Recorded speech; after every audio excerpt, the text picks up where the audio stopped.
If you are joining us right now, say hi in the chat. Hey there, everybody. Everybody say hi. My name is TJ Visuday. I'm the founder and CEO of Active Centralized Real Estate. Please tell me, where are you coming in from? We're going to have a lot of fun today. This is going to be very, very, very fun. This whole time, I promise you, you will get a ton of value out of this. So tell me where you are coming from and tell me where you would like to go, okay? Tell me where you're coming from and where you're going. Where you're coming from and where you are going. Okay, we've got people's note taker AIs. Actually, don't want note taker AIs coming in so that we can have open and honest conversation. So open this. We're not going to play that opening intro video just to start. Instead, we're going to just have people kind of hanging out and having some fun. Want to be in Texas or Missouri. Love it. Sacramento. Want to be in the Houston, Dallas area. South Jersey going to Tennessee. Love it. From North Carolina, interested in Texas or Missouri. I'm seeing Missouri all of a sudden far more often. What's going on with Missouri? Can someone tell me why Missouri all of a sudden? We haven't seen much for Missouri, and then all of a sudden we got far more people. Dallas, Fort Worth would be a great area. Looking at Tennessee, Kentucky, North Carolina, Georgia. Okay, got a lot of people just joining in. Well, thank you guys so much for being here today for our next live webinar. All right, well, I think we are ready to go. We've got a solid number of people to be in here. We got 35 people. Let's go ahead and get started. Hey there, my name is TJ Visuday. I'm the founder and CEO of Active Centralized Real Estate, and welcome to the Off Grid Challenge.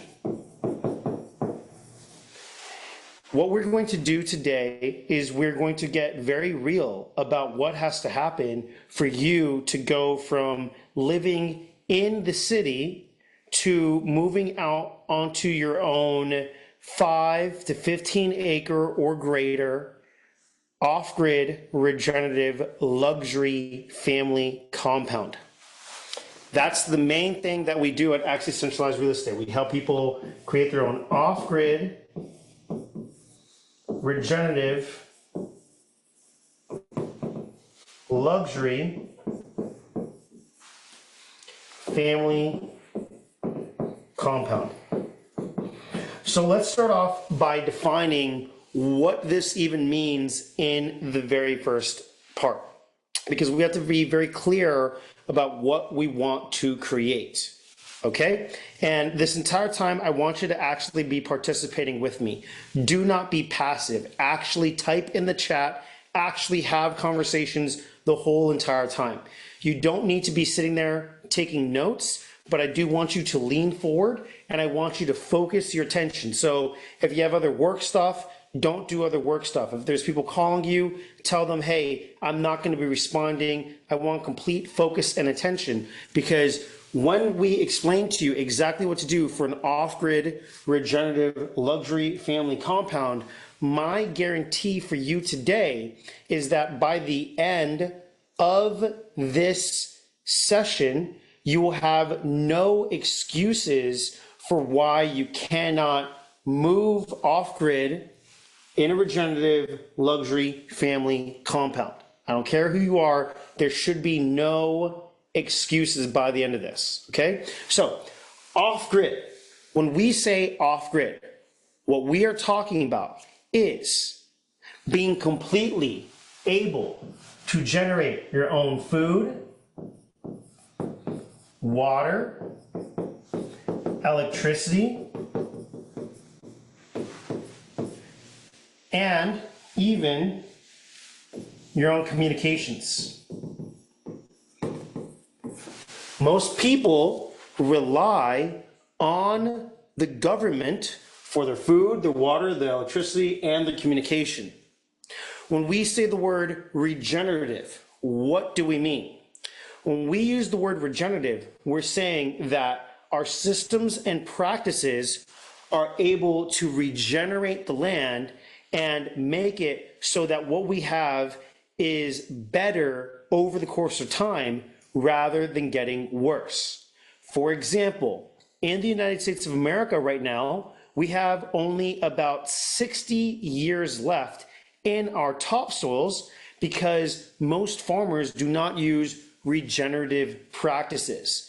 And instead, their farming practices destroy topsoil and destroy land so it is not able to recover anytime soon. So when we're talking about regenerative, we're talking about practices that actually heal and grow the land rather than destroying it. The next word is luxury. And we see Jamie Combs just said, off-grid and luxury seem like an oxymoron. And that's going to be one of the things that we're going to be covering here tonight, because that idea that off-grid and luxury are an oxymoron is in fact a very strong spell that has been cast over the eyes of society to make society blind. I want to submit to you that the highest form of luxury is to be able to live off-grid. And if I was wrong, then simply ask yourself, why are the world's richest billionaires and millionaires living on off-grid regenerative luxury family compounds? Why does Jeff Bezos have a off-grid regenerative luxury family compound? Why does Mark Zuckerberg have an off-grid regenerative luxury family compound? I've got a really good one. Who here knows what D.R. Horton is? Who here lives in a D.R. Horton home? Raise your hand if you know what D.R. Horton is. For those of you who don't know what D.R. Horton is, D.R. Horton is one of the largest suburban developers in the United States of America. They make all sorts of ticky-tacky homes, the exact type of homes that we get people to move out of. Did you know that the Horton family, for whom D.R. Horton is named, themselves own an off-grid regenerative luxury family compound that is 504,000 acres in size? So they actually will sell you regular homes, but then themselves go live in off-grid regenerative luxury family compounds, because off-grid is the highest form of luxury. So what does luxury mean? To be honest, the best way to define luxury is abundance. Luxury is abundance and effortlessness combined. When you mix abundance and effortlessness, that is the fruit. So just think about a resort, right? If you go to a nice luxury resort, well, it's about the abundance you're experiencing. Wow, look at the food, look at the experiences, look at all the opportunities that are there. And it's effortless. You don't have to lift a finger, you're able to do it. Well, everything that we're doing at Access Centralized Real Estate meets that criteria, because we're teaching you how to generate your own abundance and do it effortlessly. For example, it is a luxury to eat Wagyu. Wagyu is amazing, but to have Wagyu grown for you, as we do with our franchises, that is the highest form of luxury possible. So let's go a little bit deeper into who I am and what we do at Access Centralized Real Estate. My name, once again, is TJ Visuday, and I'm the founder and CEO of Axe. My wife, Kara, is the COO of Axe as well. Together, as husband and wife, we are the full owners of Axe. There are no outside investors. We have not taken on any equity partners whatsoever. And we started Axe because we ourselves are like you. I do not have a farming background. My dad is a doctor. Okay, I went to private school in Miami, like the city of Miami, and I grew up there, and I went to Johns Hopkins University. I don't have a farming bone in my body. And I barely, I take care of my dogs. I love them. They're very sweet dogs, but that's about the total extent of my my work with animals, okay? Let alone livestock, let alone chickens, let alone pigs. And yet, every single morning, I'm able to have the most amazing eggs that you've ever tasted for my children. I give it to my children. It's corn-free, soy-free, non-GMO eggs from chickens that come from my land. I get to eat bacon that come from my pigs. I get to eat steak that comes from my cattle. And I want to show you how you can do that, okay?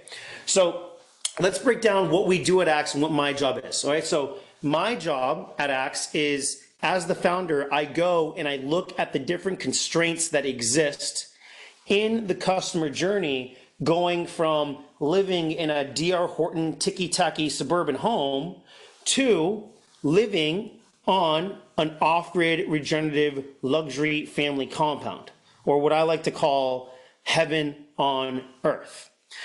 The way we break it down is that when we go from this suburban hell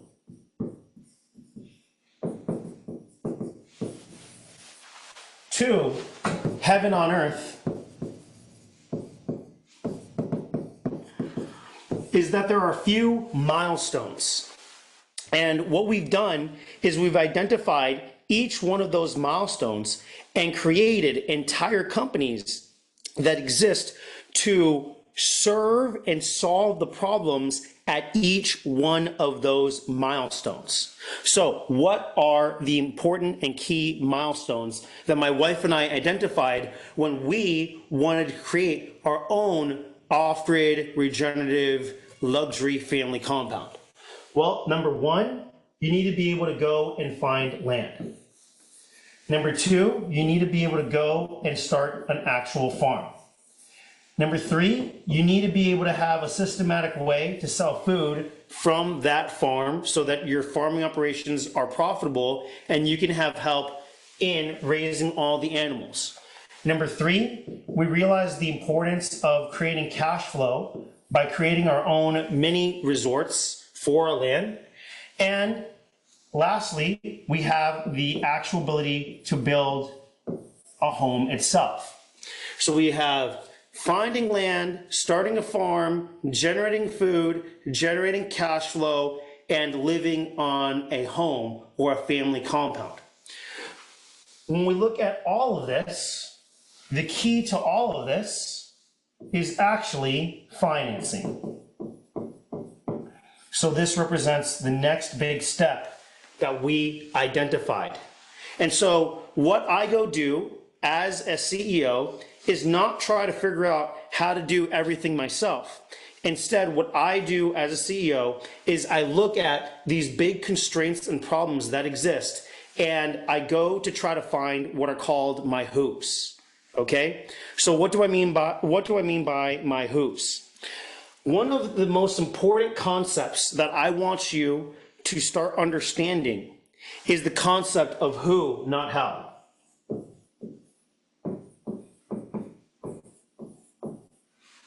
Who, not how. If you guys are paying attention, write who, not how in the chat, because this is a very important concept. You're not going to learn it in typical schools. In fact, when you understand it, you'll realize that the way school even works is antithetical to the concept of who, not how. Okay? So let me explain it, all right? Let's start off with an easy example, such as farming. I just told you that I don't know anything about farming. I'm not a farmer, okay? Simple as that, I'm not a farmer. So I could, option one, buy a bunch of courses on farming, and I could try to spend the next decade of my life trying to do everything that's involved in farming through this trial and error, all this other stuff, right? Or I could just find a who. All right, so trying to do it all myself, that is focusing on the how. And this is something that, there's no better word I can use it. It's something that poor people do, okay? They focus exclusively on how. They say, you know what? I'm going to trade my time for things, okay? And that's why people get stuck on the how, because they think I'm going to just trade my time for everything. When you focus on the who, then you don't need to know too much of the how. You just need to know how to leverage relationships to find the necessary who that has the experience that you need to get to the end goal of what you want to do. In this case, for example, farming, rather than saying, you know what, I'm gonna learn every single thing that I need to learn about farming, I actually go out and I find the world's best cattlemen and ranchers to help me out. So for example, I have Adam Parks to help me out, who has over 30 years of farming experience. I have Justin Vincent. I have Stephanie Vincent. Justin's an 8th generation farmer. Stephanie is she's a real cowgirl. We call her the Dairy Queen, okay? The milkmaid, for her ability to actually have created one of the largest dairy brands in the Houston area. Actually, in my opinion, it's actually the largest. And Laurent, who was able to take care of over 6,000 cattle at a time. In finding my who's, the how is solved. Because stuff that might take me a long time to figure out, to them, it's very easy to figure out. Very, very, very easy to figure out. So again, what do I do as a CEO? I go and I identify each one of the constraints that exists for my clients and my families: land, farm, food, resorts, homes, and financing. And then I find the who to execute on this. So when it comes to land, I have an expert land architect who helps me through the land subdivision process. When it comes to farming, I have the world's best farmers help me out, and I pay them 3 to 4 times more than anybody else is willing to, so that they help me out with that. When it comes to food, I have the best packaging companies. I have the best salesmen help me with the food. When it comes to resorts, I identify the types of resorts that I would like to create, the people who have the things that I want, and then I say who's behind that, and I go out and I hire those types of people to go do that. And when it comes to home construction, I'm not Bob the Builder. I'm not a construction guy, but what I went ahead and did was I found someone who built out over $1.5 billion of multifamily unit and residential spaces. And I said, hey man, what would it be like for you to come help us out? Lastly, when it came to financing, my job was to connect with the people who could help others with financing. In this case, you're going to get to meet Joe Kramer in just about another 50 minutes, and you'll see Joe's story, and you'll see and understand how Joe is able to help people just like you start the family compound of your dreams. So before I move on, does that make sense? This concept of who, not how. Because when you really understand this idea of who, not how, you will understand not just a principle for wealth, but it's also a very important principle for you creating your own off-grid, regenerative, luxury family compound.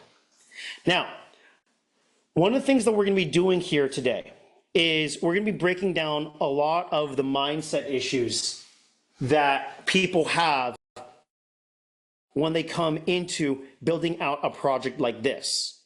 And this idea of who, not how, the reason I bring it up first is because we have to really break down the major issue that is there for people who want to move off grid, okay? And I like to call it, call it the Matrix principle. Okay, so raise your hand if any of you guys have seen the Matrix movies. Raise your hand if any of you have seen the Matrix movies. Okay, we're getting a yes, yes, yes, yes, yes, awesome, okay? So what's going on in the plot of the Matrix? And here's the next big one. Let me know if you've seen Matrix 2 and 3, because it's Matrix 2 and 3 that really goes deeper into the philosophy of everything that I'm about to say. Okay, yes, all of them. Okay, so let's ask ourselves, what is the Matrix? Okay, let's ask what is the Matrix and how does this who, not how concept play in, and what's the big psyop that goes on for people? What needs to go on, all right? In the movie, the Matrix is a system that turns people into batteries to power itself. If you actually go to the original transcript that was written, the Warner Brothers actually forced the writers, the Wachowskis, to change the original script. So in the movie, they say that humans serve as batteries, but the original thing that they were supposed to say was that humans were serving as the power system with their own conscious mind. So they were actually powering the actual Matrix with their own brains. So the job of the Matrix was to hypnotize all of the humans who actually powered the Matrix. Because if people were to wake up and no longer have their brains connected into the Matrix, if they no longer believed in the Matrix, then the Matrix would actually die off. So the Matrix is a collective prison system that arises from our conscious and subconscious minds. This prison system requires us to believe in its authority and be addicted to its authority so that we never escape from it and dissipate its power to the point that it dies off. Okay, but none of you guys expected me to go that deep into the philosophy of it. So let me tell you how the Matrix actually works, okay? How the Matrix actually works in real life, right? This is the psychological model of it. This right here is called Maslow's hierarchy of needs, all right? Hierarchy. It's a very powerful, powerful system for influence and for motivational behavior. It's built like a pyramid, where each level of the pyramid is more important than the next levels in the pyramid when it comes to affecting and influencing human behavior. At the very bottom of the pyramid, the very, very bottom of the pyramid, you have the escape from death. Right down here. People are fundamentally motivated by the fundamental need to escape from death. From there, you have your basic physiological needs. This is referenced in the Bible. This is your flesh. So you literally need air. You need sleep. You need food. You need water. You need to defecate. You need to urinate.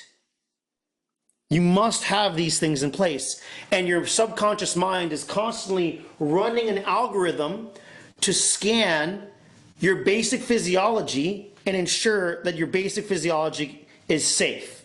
Does this make sense so far? Can I get a yes so far if this makes sense? The next level of need is your security needs.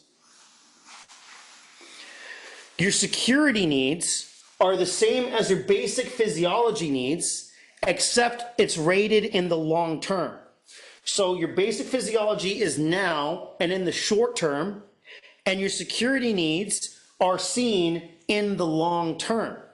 And long term is whatever your mind and body wants to define it. It could be in the next few weeks. It could be in the next few months.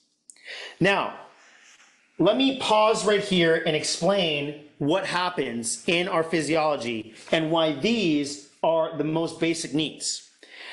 The fundamental principle here is that if you trigger the perceived loss of any one of these basic needs, then your body will reject and stop thinking about all other needs above it so that you can satisfy the lowest basic need that is there. It will take over your entire psychology, and you will not be able to use your mind to solve the higher level problems that may exist on this pyramid.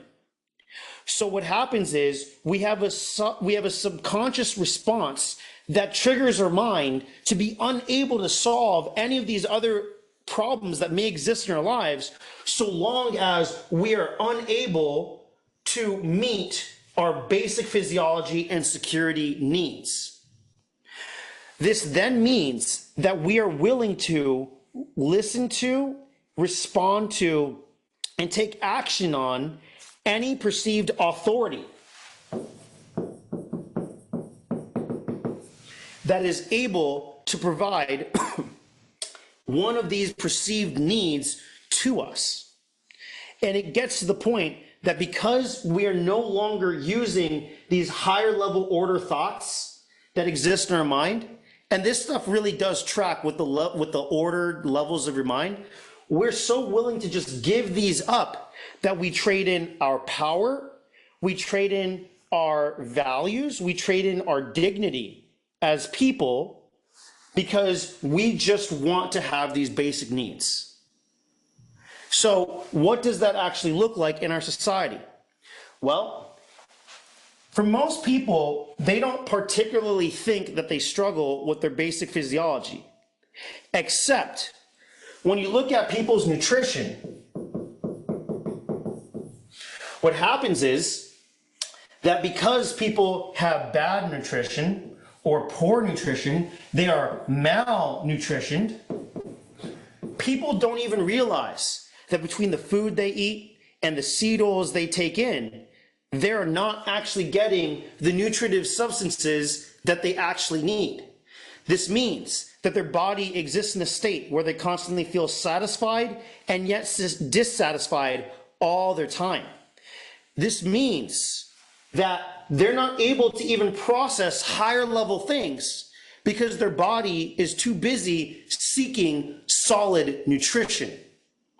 Now let's look at the security needs. In our society, we have given up on the ability in just 3 generations to grow our own food. If we look in the past, over 90% of people in rural areas used to grow their own food. If you look now, less than 1% of the population is actually able to grow its own food. Instead, the matrix control system has had us focus on money and income as our only source of security. This makes it so that because money and income is our only source of security, because it's only money and income that allows us to pay for our basic physiological needs, we are constantly focused on money and income for our security needs. When you keep this up and you find out that the majority of the population lives paycheck to paycheck, what does this mean for individuals in our society? It means most people are cut off from actually making it past their basic security needs. So they are unable to focus on their relationships. They're unable to focus on their esteem. They're unable to actualize, and they're unable to transcend and focus on the higher things in life. All of this is to say 2 things. Number one, the single most important thing that you could possibly do as a buffer towards this issue of escaping death and meeting our basic physiological needs and meeting our security needs, before we even begin to solve these, is to actually dedicate our lives to our Lord and Savior, Jesus Christ. And I don't care if that actually makes some people very upset because I say that, but that is the truth. Christ came here and he preached to us and he told us about our Father, our Lord in heaven, who is happy and willing to provide for us and provide abundance to us. And he said that if our Father is willing to feed the flowers and he's willing to feed the birds of the air, then perfectly well, we can meet our basic physiology and our security needs, and we can trust in our Father to help us in all of those things. Now, with that being the case, we're still talking here about building our own off-grid, regenerative, luxury family compounds. So in addition to, not in replacing, but in addition to having a trust in our Lord and Savior, Jesus Christ, what we can also do is recognize that our Lord, our Savior, our Father has always wanted us to exist within kingdom principles that include off-grid, regenerative, luxury, family, compound living. Everything our Father created, from the very first book, was so that we could live in an off-grid, regenerative, family compound. And if you do not believe me on this, I ask you to open up the first chapter and read the first page of the first book in the Bible. Just go to Genesis, and it's pretty clear. This is all very important because, again, I'm telling you, we have to work on our mindset here with this stuff, okay? The questions that I see, the stuff that I see here, before we keep going. Because people are sitting here, too many see what I'm saying. How many of you, when you see our ads, you say it's too good to be true? Raise your hands. I'm not going to make fun of you. But be honest with me. How many of you say it's too good to be true? Because this is what will reveal the psyop. This is exactly what will reveal the psyop right here. People saying, I still do. And I'm saying that's first chapter stuff. And it's that important. Saying it's too good to be true, man, it's literally the first page. It's the first page. God said, let the earth bring forth living creatures according to their kinds. The first living creature that it defines, the first living creature that it mentions is livestock. The very first one, livestock. Okay? Land crawlers and beasts of the earth according to their kinds, and it was so. God made the beasts of the earth according to their kinds, the livestock according to their kinds, and everything that crawls upon them. He said, let us make man in our image, after our likeness, to do what? To rule over the fish of the sea and the birds of the air, over the livestock, and over all the earth itself, and every creature that crawls upon it. So God created man in his own image. In the image of God he created them. Male and female he created them. God blessed them and said to them, be fruitful and multiply, and fill the earth and subdue it. Rule over the fish of the sea and the birds of the air and every creature that crawls upon it. Then God said, behold, I have given you every seed-bearing plant on the face of all the earth and every tree whose fruit contains seed. They will be yours for food, and to every beast of the earth and every bird of the air and every creature that crawls upon the earth, everything that has the breath of life in it, I have given every green plant for food. And it was so. So people are sitting here saying, what I'm saying is too good to be true. And I'm sitting here and I ask you, do you believe our Father is a liar? Do you believe Jesus was just lying and he was just talking out of his butthole when he was saying that there would be abundance? We were quite literally made for this. We go to the very second chapter and what we see is a luxury, regenerative, off-grid family compound. How do I know it's regenerative? Well, we've got the Garden of Eden. And in the Garden of Eden, it's regenerating. It's growing its own plants. How do I know it's luxury? It's got gold in it. It says right here, and the gold of that land is pure. The bdellium and onyx are found there as well. So it's got gold, it's got incense, it's got jewelry there. That's some luxury place. It's a family compound. It's made for a place where Adam and Eve are there. They're the first man and wife couple, okay? We move forward and we see that it's a family compound that's formed. We see in Genesis 5, the descendants of Adam. We see that Adam had lived for 930 years. So Adam is living at the same time as Seth, at the same time as Enosh, at the same time as Kenan, at the same time as Mahalalel. They're all there. They're all working together. One family compound, passing ideas from one generation to the next. That is what creates a family compound. So let me go right back to it about escaping the matrix. The matrix has us so messed up that number one, we don't do the first lesson. that our Lord and Savior gave us, which is, he said, seek first the kingdom of God. For all these things, seek first the kingdom of God, okay? It also has us focused on just mammon, money, as the only possible way of meeting our basic security needs. It makes it so that we don't actually form relationships. We've given up on the ability to be fruitful and multiply. It ruins our self-esteem. It turns the men into women, the women into men.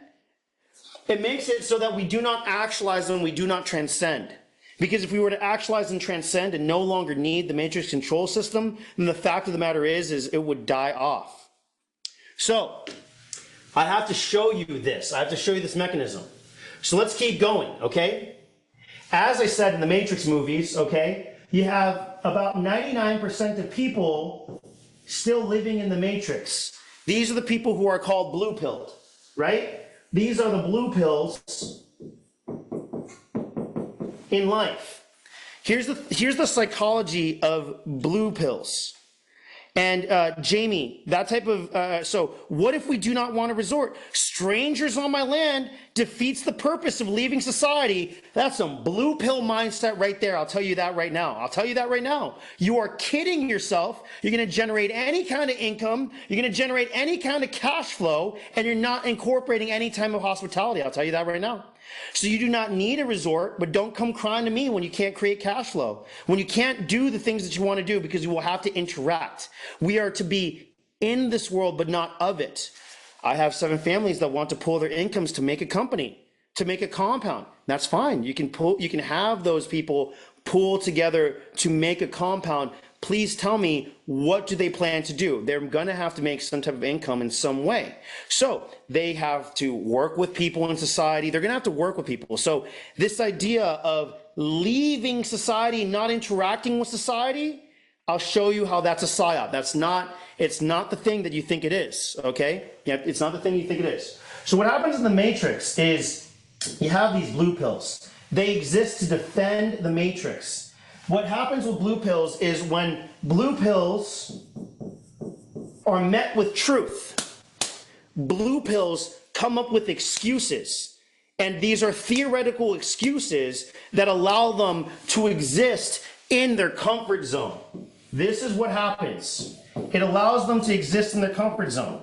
So what does that mean? It looks like people being told facts, being told, here's the actual path, this is what you need to do, and then saying, oh, no, I got this excuse, I got this thing, I got that thing, that must be crazy, it must be a cult, it must be anything but, wow, this is actually what we could do to exist outside of the Matrix. And this is what happens. 99% of people are blue pills that exist with scripts in their own mind that they got from TV and media that was indoctrinated into them. Indoctrinated so much so that they do not understand that mainstream culture is in fact a cult itself. You do not have a culture without the word cult in it. It just happens to be that the dominant culture therefore becomes the standard, and all else that exists outside of the dominant culture is therefore deemed a cult because it is a threat to the dominant culture. And blue pills are the one who are the judge, jury, and executioners in the regular culture that exists. So now, for blue pills, they're too busy thinking this stuff is impossible. I can't actually do this. It's too good to be true. It must be a lie. It must be a scam. It can't be real. I can't do this, but I want this, but I want that. It's impossible to do this. It's impossible to do that. All these different things, excuses to just stay in the comfort zone. Now, the next thing that happens, you've got the 1%. Who are the 1%? These are red pills, okay? And they still get lied to, even in the Matrix movies, okay? So what happens? The red pills, they actually recognize that they want to escape the Matrix, right? They want to get out. Now, what they do is, in the movie, they quite literally are actually funneled into somewhere else. What the Matrix control system knows is that 99% of people, easy to control. There will always be this 1% that will rebel. So rather than trying to stop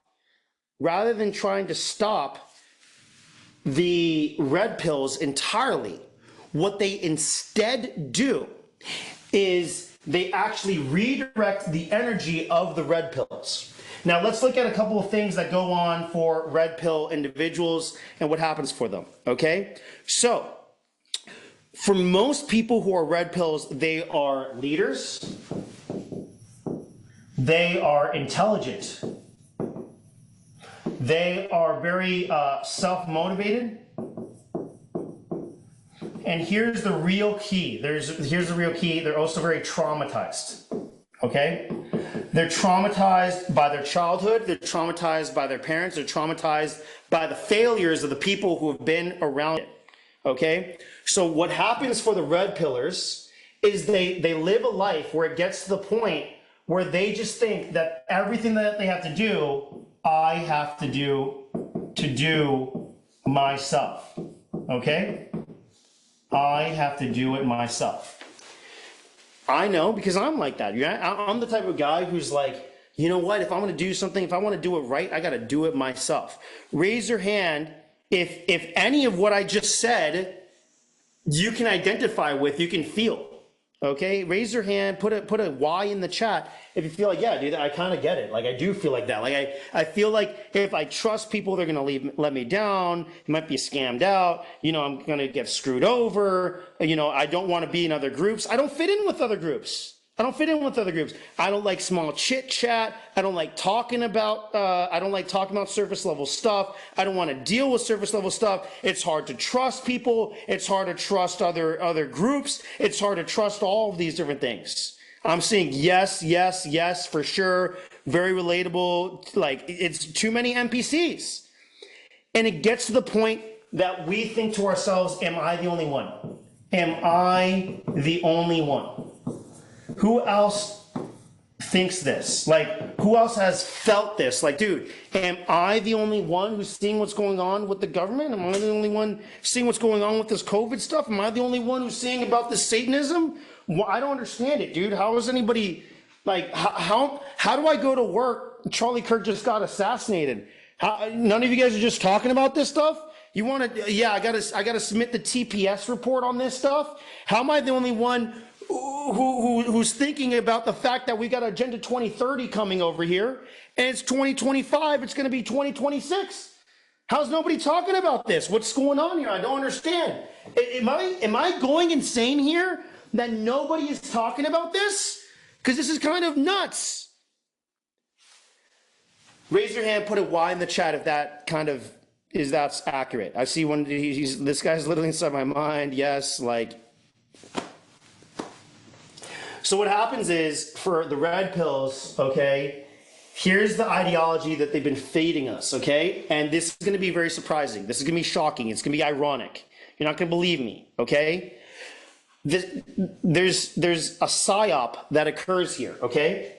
So a psyop is a psychological operation, okay, that is a spell, okay? What happens is you have, in three-letter agencies, you have people who are very, very, very well studied in human psychology, and they cast spells in the form of psychological operations.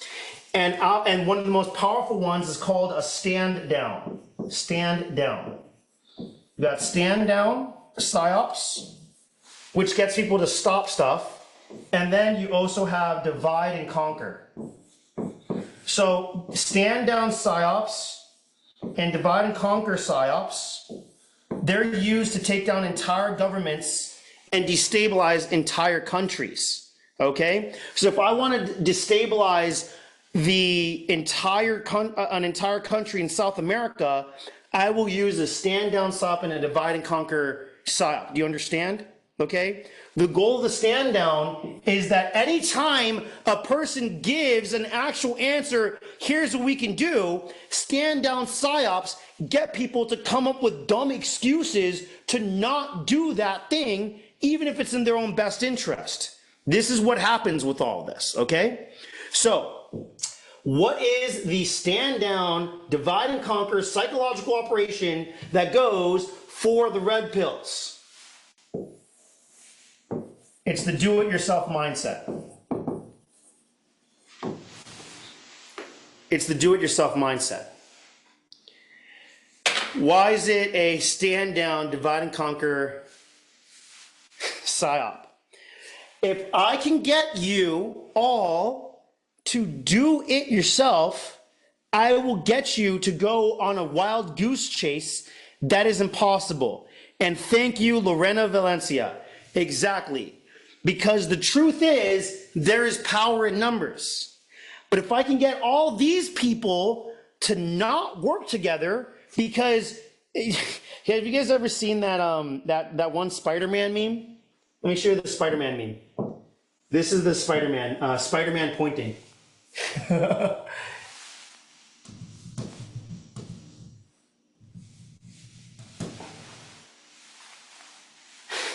You guys ever see this meme? Right here. I'm gonna open it up. That's everybody right there. Hey guys, we should get out together. Hey, no, you're cool. No, you must be. No, you're not gonna do it. We're all pointing at each other. Okay, too busy pointing at each other. Must be a scam. Must be a scam. You can't do it. You're gonna like that. No, but you're gonna screw me over. No, but you're gonna screw me over. You're gonna screw me over like that. Okay, we will never actually get anything done. And the idea of DIY is the perfect way to do it. I literally could not concoct a better way to get red pill people to get distracted. Because the fact of the matter is that there's simply way too many things that you have to do on this list. And I can tell you this out of actual experience, okay? So you're thinking right now, no, TJ, I've seen the YouTubers and the YouTubers are doing it. No, the YouTubers are lying. The YouTubers are subsidized and many of them are literally lying about their lives. I need you to think through it, okay? Let's look at it, all right? Land. In order to buy land, number one, you have to have the time to go out and find the land. You have to have the money to buy the land. You have to ensure that the land doesn't have the permits. It doesn't have conservation easements. You have to be able to negotiate on the land. You have to make sure that it's in the right zoning. You have to make sure that you're going to have the right soils, the right perk testing, the right water. You've got to make sure that it's got to have the right types of grasses. That's just 10 different things on land alone that you have to be able to actually identify.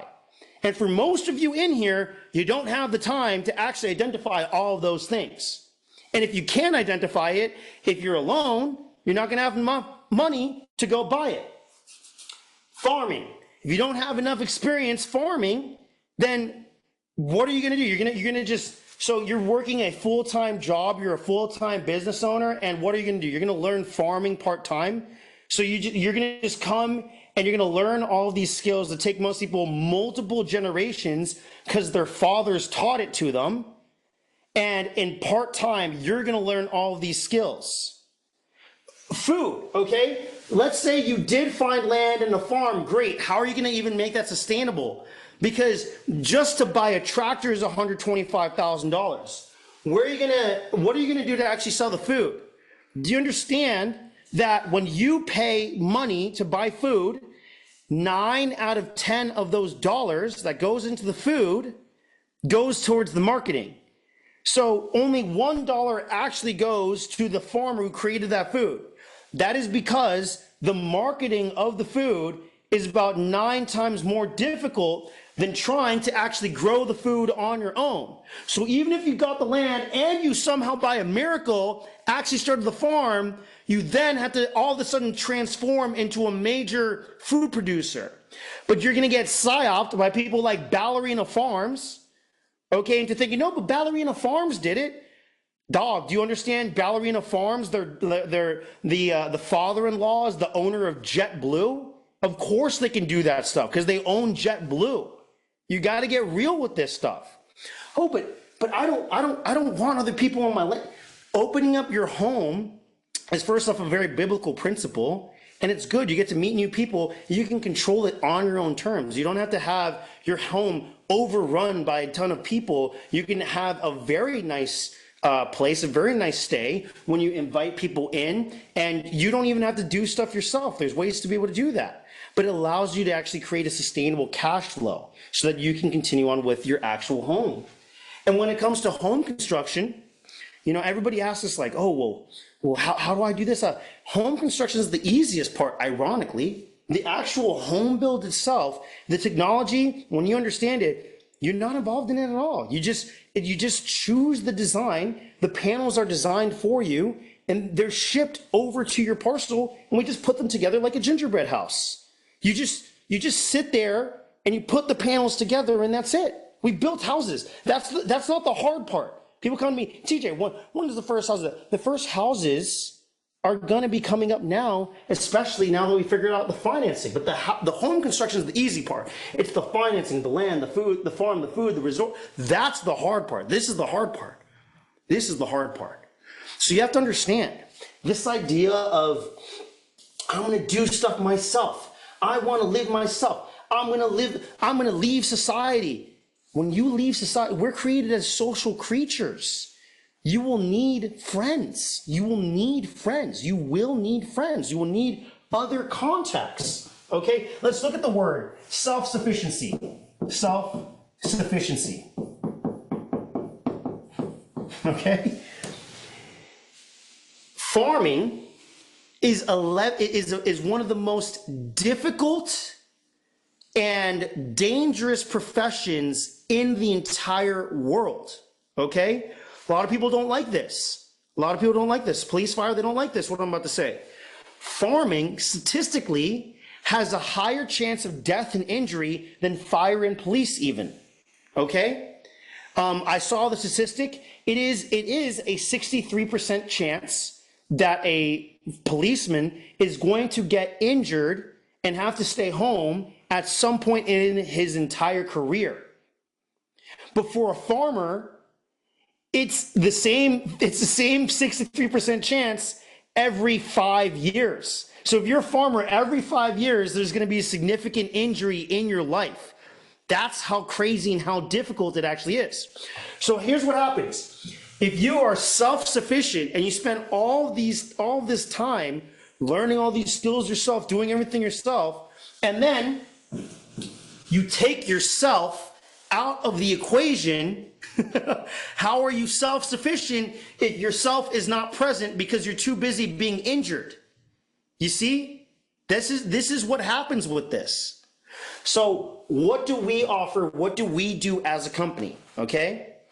Again, we go and we buy 500 to 1,500 acre properties, and then we subdivide them into 5 to 15 acre parcels.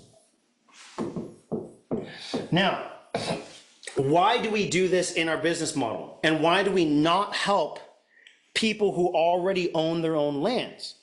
Because when each individual family goes and purchases these 5 to 15 acre parcels, the reality is, as a group, we're able to maintain individual ownership for our own deeded parcels, but be able to offer the best 500 to 1,500 acre properties in the world. If there's, let's see, there's 57 people in here tonight, okay? So let's say that there's, each one of us has 57, okay? 57 of us, we all have $200,000 in our budget for a parcel of land in the same area. What happens is, when a very nice parcel of land in that area pops up in the market and we have 57 people all going after that one parcel of land, please tell me in the chat what is going to happen. What's going to happen if 57 people all have the same budget and go after the same parcel of land? Bidding war, demand, it goes up, price goes up. Thank you very much. All of a sudden, this land is now worth $250,000 or $300,000 because we competed against each other. Now, someone bought this land. Okay, well, what happens there? Well, if someone bought this land, Now we still have 56 families, and now they're all competing on the $250,000 parcel. And if someone buys that, what's going to happen? The price is going to go up. So what we find is in the market, by dividing and conquering us, we see land prices at the individual family member level going up and up and up and up and up. However, if we have 57 individuals, so every single person here in the chat, okay, and we all have a budget of $200,000, 57 times $200,000, then that's $11.4 million, okay? At the $11.4 million price point, the fact of the matter is there are very few people who can buy land of that size. So all of a sudden, hey Malcolm, can you get this thing focused? Yeah. Can you get this thing focused? All of a sudden, okay, we can buy an $11.4 million property that is better than anything that might be there in any given area. A means to put a cap on the market if comps are all coming back at the same at a price point.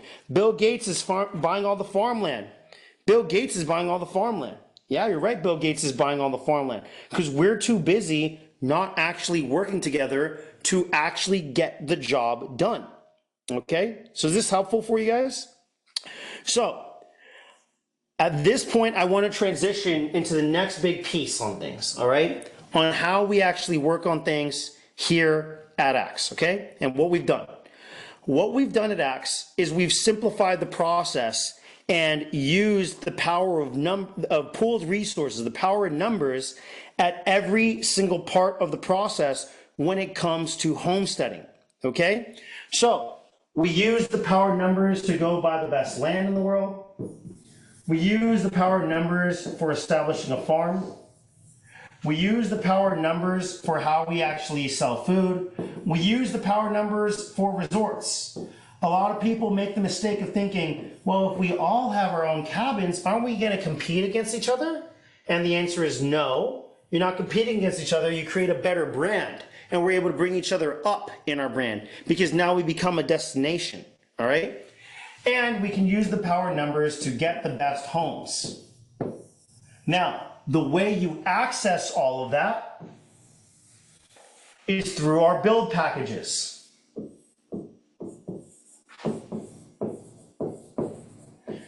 What we've done is we've created a series of 5 build packages.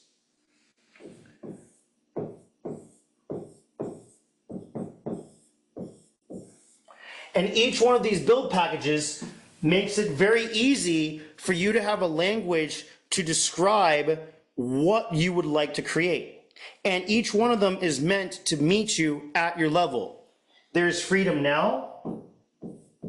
There's Freedom Begins, which is the beginner level. And this is for people who just want to be able to buy their land, okay, and just get started with even a small cabin. The benefit of Freedom Begins is that it uses FHA loans. We have Freedom Now. This is a great place for a small family, okay? This is a small family. We have Freedom Earned.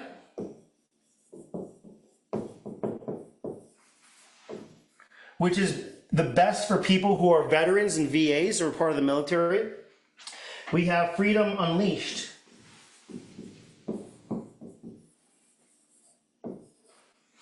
Which is for a large family. And then we have the untouchable category. This is typically for families that might have executives, celebrities, or who are interested in building a family compound in its absolute extremes. The key to all of these is that they give you the ability to use financing. So in just a moment, I'm going to bring on Joe Kramer to help us understand what is available as financing to help us build our family compounds. But the note before we have Joe Kramer come on is as following.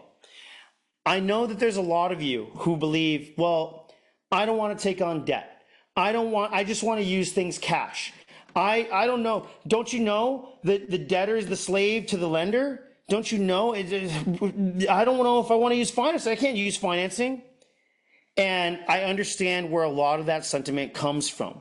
However, it is very important to understand the massive difference and the mindset behind why you use debt versus when to not use debt. Okay, so the difference is an asset versus a liability. So what is an asset? What is a liability? Okay, let me ask the chat. Tell me, what is a liability? Can someone in the chat explain to me, if I take on a loan, what is a liability? Someone explain to me, what is a liability? Depreciates, we see something that takes money out of your pocket, things that go down in value, depreciating assets. Liability costs money, assets have value. Thank you very much, okay? So, liabilities cost money out of pocket. Out of pocket. And they lose value. Okay? I will gladly agree with you that taking out debts, taking out loans for a liability is a bad idea. I will completely agree with you. With that being the case, the majority of homes that people live in are a liability. You know what else is a liability? Renting as well. When you're just renting a home the whole time, you're just paying money out and you're not building anything. So I'm willing to bet right now, as I talk through things, the same people who are telling me, oh, well, TJ, I want to just, okay, I hear you. A lot of you guys are living in a normal suburban home, or you're renting a home. You're not actually creating anything. So not only is it a liability financially, what is another definition of liability? Not financial. What is another definition of a liability?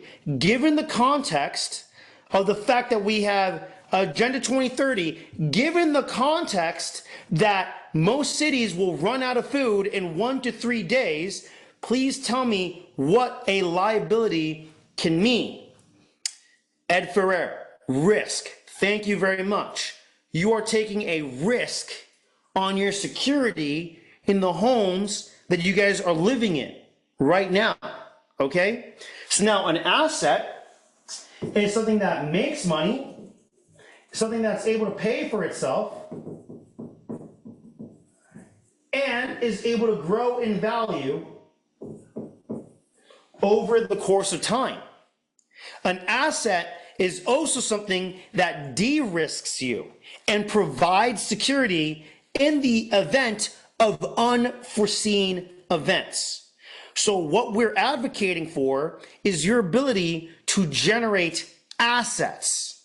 And the Axe Off-Grid Regenerative Luxury Family Compound, the way we put these packages together is so that you're creating assets that you can pass down for your children and your children's children.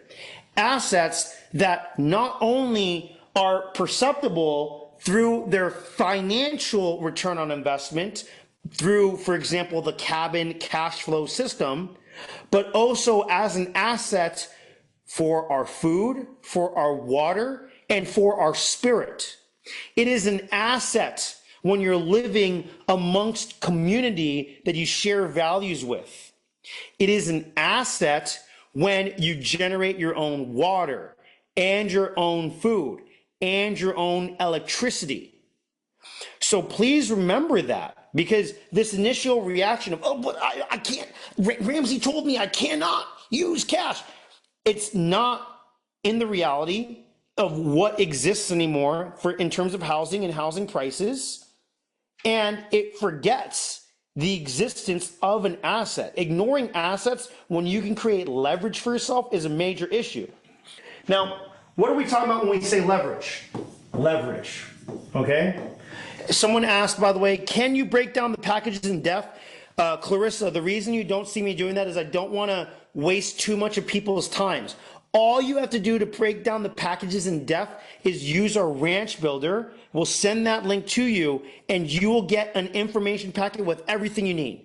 But you can just read that information. You're not going to be able to have me here with you to go over this. And this is the important stuff. I assure you. You can read the packages. I promise you. But this is the key stuff. It's stuff like this. Let me explain to you the difference on leverage, okay? Leverage is a wealth principle when you multiply money, okay? Multiply the power of money.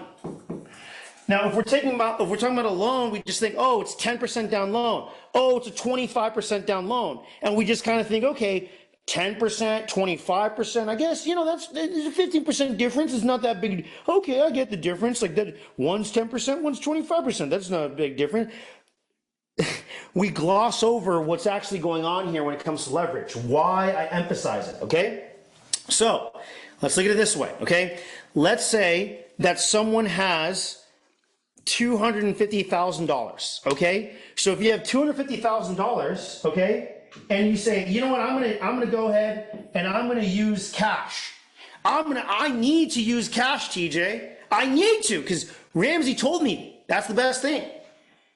I'm gonna tell you right now, you're not gonna do anything with $250,000. I'm gonna tell you right now, the idea that you're gonna do much with the $250,000, you are lying to yourself. You're lying to yourself, okay? The land that you get is not gonna be good enough. It's not gonna be big enough, right off the bat. I'll tell you that right now. I see these different Instagram things, buy the land for $5,000. That's not good land. That's why it's $5,000. That's why it's so cheap. It's not good land. You're not gonna build a reasonably sized home that's gonna be able to house more children. It's not going to be, and if you do build a home that's large enough to house more children and more family members, it's not going to be with good enough building materials and quality.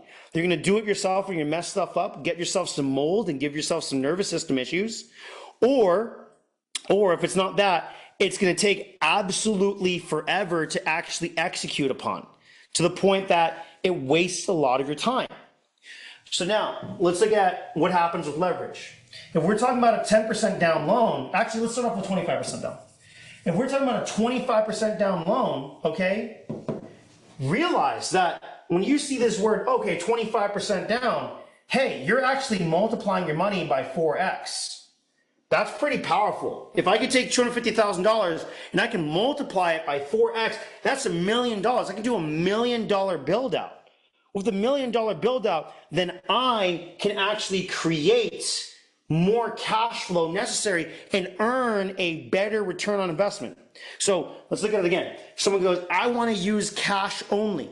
They use $250,000. They're skimping out on the land. They're skimping out on their build. When they go try to cash flow that build out, they won't be able to because they're charging a lower price. Now, here's what happens with leverage. You can take $250,000, multiply it by 4x, okay? Do $1 million build out, okay? But in that $1 million build out, you earn a higher return on investment. You earn a higher nightly rate. You're able to charge more money per night. And so that means that when we look at it, hey, what you put in is $250,000. So when you look cash on cash, if you can get to a point where by the time your build out is finished, you're actually earning money, you're actually starting to build out the cabins, you're starting to rent out the cabins, then cash on cash, if your cabins are able to meet and exceed their mortgage payments, you will earn a higher return on your initial input, what you put in for $250,000. Does that make sense so far? I know I'm doing a little bit of math, but it's important. If we look at 10% down, okay, 10% down. 10% down is 10x leverage. That's crazy. You can multiply your money 10x on what you're putting in, what you're putting down. So remember that when we talk about lending. Remember that it represents leverage to allow you to do the things that you want to do. All right, so with that being the case, guys, I have a very special guest coming on. I'm going to ask him to join in just a moment. Hey there, Joe. I'm going to ask you to unmute. How are you doing, Joe? I am good. Let me put my camera on. My camera is disabled, TJ. Should I put my camera on and know you're supposed to talk? Yeah, it's if you can get your camera on, that would be the best. But if you can't, that's It says it's disabled by the host. oh, it's disabled by the host. Okay, okay, got it. So let me make sure that it is not asked to start video. I There just we asked. go. All right, There there I we are. am. Hey there, TJ, Joe. how are you? I'm doing great. Good to see you. Great to see you as well. Yeah, and first, again, for everyone, I apologize. I had jaw surgery 3 weeks ago, so if I don't move my mouth a lot, you know why. So, guys, I wanted to give you a little bit of context behind Joe, okay? Joe is he'd be our first string quarterback. If this was football, I'd say he's our starting quarterback when it comes to helping people get financing for their Axe homesteads. So, what does the process look like? People go and they schedule a property visit with us at any one of our locations. Then they go on the property visit. They meet me in person. Property visits are completely 100% for free. And while they're there at one of the property visits, they place a reservation on the parcel of land that they're interested in. From there, they talk to me one on one. And after making sure what your game plan is and making sure you're a right fit, we send you over to Joe as our first string quarterback as a loan officer and someone who can help you out with examining whether or not you're pre-approved for your financing. When you get that financing, you can then be able to fund your actual purchase of your parcel of land and fund the construction of your homes, your cabins, and the landscaping and food foresting that goes with those cabins, as well as your off-grid utilities, including your solar, your septic, and your well system. So again, people schedule visits, they talk to me, and then they talk to Joe. Now, with that being the case, I want you guys to hear Joe's story. I want you all to say, "Hey, Joe," and I want you to just listen in because there's some very special stuff that Joe has that he's been able to put together for us. Because I assure you, we have literally talked to hundreds of different lenders, failed hundreds of different times, and we already see where everybody else fails. And I don't want to give too much about your story away, Joe, but Joe has gone out of his way to make a very special program for Axe families exclusively. Absolutely. Well, TJ, first, I mean, I want to say, I love what you shared. Everything you shared is right on. You know, I love what you said about financing. Financing is just a tool. It's a tool to be able to get to where you need to get to. So really God can work. I really believe that, look, I am all in with Axe. I'm an angel investor. I help Axe, I helped you guys find the California property. Mhm. My little story here is what it's been almost 2 years ago that I heard you guys wanted to set something up in California, and I'm not the type of person to just sit back and wait for things to happen. So I went out, started looking for land, found the right piece of property, brought it to you guys. You guys stepped in. I found, four of the families that all are all in, and so they'll all be my neighbors. So we're all going to go all in, you know, have places next to each other, and really build something amazing at Axe in California. And so I actually was thinking with other friends before I met you, TJ, about trying to do the same thing. Mhm. Quickly realized we can't do this.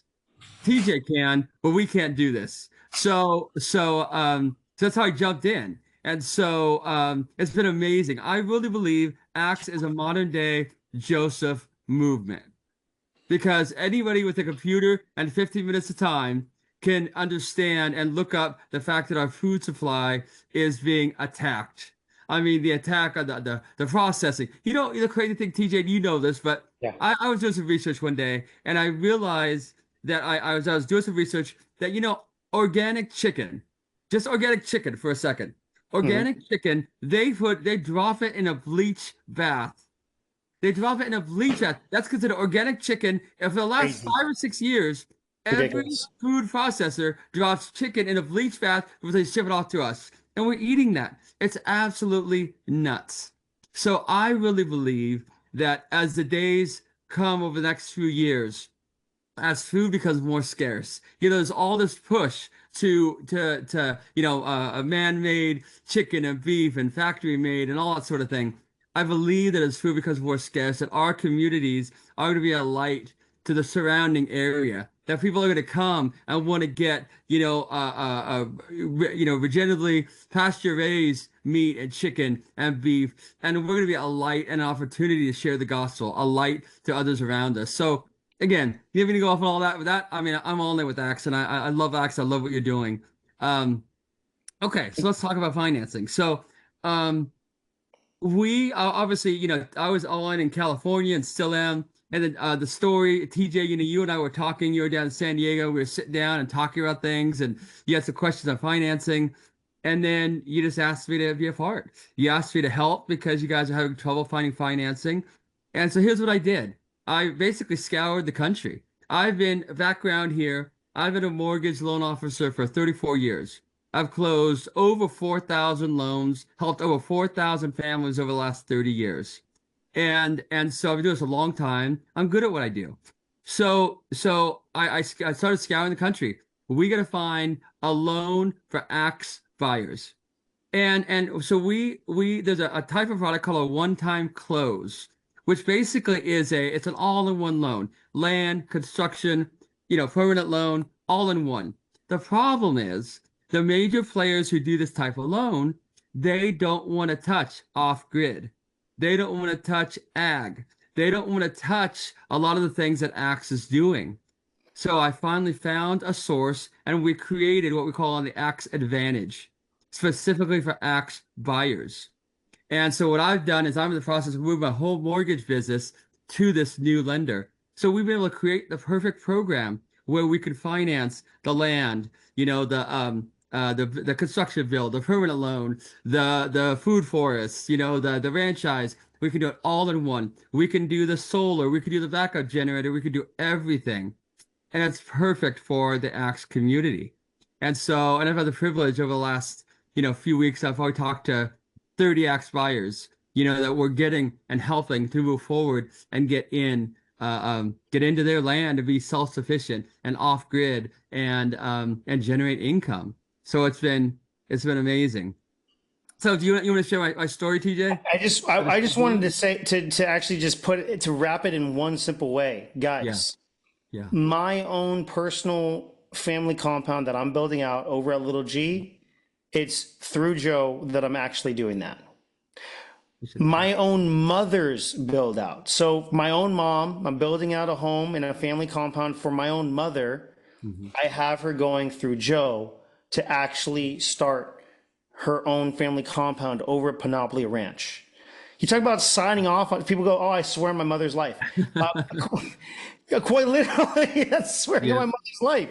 Okay, that I'm actually having so this stuff is real. I have to understand the difficulty that exists out there.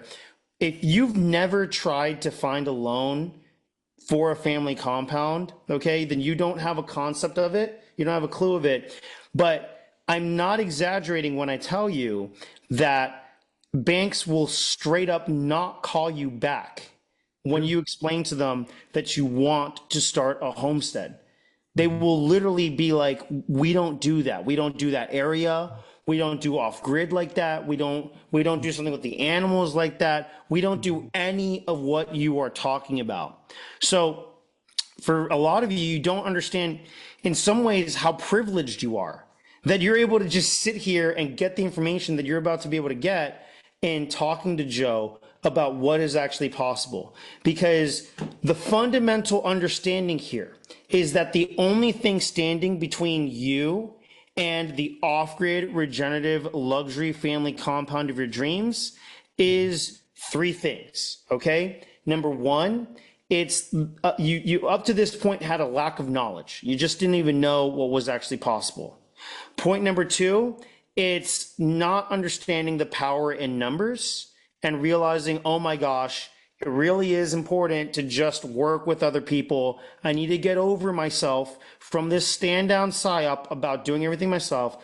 And number three, that it's about the financing. When you can just get the financing right, then everything else is much, much easier. So we're going to go through, we're going to set up a number of different scenarios for individual people. We're going to go through them and understand what is possible, as well as the different types of names and loans that exist for individual families. Joe, the different ones that we have Okay. 3.5% FHA, Yep. 0% VA, Yep. 10% conventional, and Uh-huh. it's not ready yet, but it's going to be structured soon enough. 20% jumbo. Is that Correct. accurate? Coming, yes. Okay. Absolutely. So let's go through. A lot of people have never even heard of what a one-time close construction loan actually is. Yeah. So let's just start off from the very top. What Sure. even is that? So a one-time close. So normally, if you want to build, normally you'd have to go out, buy the land. Normally, buy the land, they want 30, 40, 50% down easy. Okay. Then you'd have to, once you buy the land, you have to go get a construction loan. Then once you get a construction loan, once the construction loan is complete, then you have to requalify and get a permanent loan. So what a one-time close type of product is it's where we roll everything all into one. So we do the land, we do the construction build, and we do the permanent loan, wrap it all into one loan. So you're not paying fees three times, you're paying them once. And during the construction period, you will not have to make any payments. You don't have construction. You're not going to have the interest carry payments. We'll roll that all into the loan. So essentially, you start the process when it's completed and built and you have a permanent loan, then is when you start your payments. But we roll everything all into one loan. You don't have to requalify every phase. You don't have to requalify when construction is done. We can even lock in your interest rate, way ahead of time, 6 to 9 months in advance of the construction being complete. And so it's just an amazing product that will allow people to get in and make it as inexpensive and as smooth as possible. So pause right there so that Yeah. it can be extra clear to people about what our strategy is. Okay. Mm-hmm. As Joe just mentioned, he said, look, there are no interest payments until construction is finished. What does that look like and what does that mean? That means you sign, let's say that the package that you choose for now is going to be a $800,000 package, let's say. Mm-hmm. That qualifies for 10% down financing. Correct. So you would put in to escrow, you would sign contracts for your parcel of land and whatever your build out is, and we'll help you with the build out. We'll help you figure out what design and everything else like that. You're going to get it appraised. You're going to have you're going to go through that process. You're going to wire $80,000 into the escrow. Is that accurate, Joe? Yes. Okay, so $80,000 will be wired into title and escrow. And then what will happen, Joe? What will Yes, happen? let's explain that. So during this process, so first, as TJ mentioned, you meet with me, and then I send you a link to an application. You'll do your application. You'll send me all the documentation I request. Then what will happen is initially we'll get your full loan approval. Within 10 days, 2 weeks, we have full loan approval. Then once we get loan approval, then we send you over to Axe Building. So the Axe, then you'll sit with the builder. With Axe Builder, you'll decide what kind of design you want, everything that you want. Then, excuse me. Then the builder will send back to me. They'll tell me this is what you're building, this is what it costs, these are what materials we're using, and they give me the full package. Once I get from the builder what it's going to cost, what you're building, what the materials are, then we're ready to fund your loan. So that when we fund your loan, that means we will close the loan, and then you can start construction. At the close, when we close escrow, is when you'll wire your funds in, so we can close the loan and start the construction phase. Once construction phase is done, then we convert it to a permanent loan, and you're good to go. So now let's talk even more strategically. Okay, this is on my side of things. Okay. Yeah. On everything that we're doing. And this is why I was like, guys, it's a higher return on investment to use financing versus doing stuff cash. Okay. Yeah. Yeah. So as I said earlier, guys, my job as a CEO is I find the right who's, okay? And I set you up for as much success as possible. Why? Because it's in my interest for you to do better, That is my goal. So when you sign on, it's not just like acts as a product where, okay, like I just, you're done. I never talk to you again. No, in some ways, I'm your business partner. You're going to be interacting with me as your neighbor and as a business partner, and in some ways, a CEO as well. Okay. I'm the CEO of even helping you make money. In this case, what we're doing is we want to be able to build out a home, and you can have one additional dwelling unit that is built out on your parcel of land. And when you're choosing that additional dwelling unit, we can help you find the right design to meet the standards and meet the goals that you have. In an ideal situation, what we're talking about is you put in the down payment and you close on your land, you get started with construction. So you put the down payment is the only thing you paid so far. You're not paying principal and interest while the construction is being done. It's going to take typically 6 to 9 months of construction, and often it might take 1, maybe 2 months as people figure out their design stuff, some last minute little stuff. So a build out generally ends up being between like 8 to 12 months, more or less 8 to 12 months. That's turnkey, move into your home. We want to take advantage of that 8 to 12 month period to do pre-marketing and pre-booking for your own cabins, so that on the day that construction is finished, you can start having people go and live in the cabins to start paying down the mortgage, if not outright, at least breaking even, if not even cash flowing positively from the very start of construction. And there's a lot of factors that go into it, but as I mentioned, I'm your business partner, your CEO.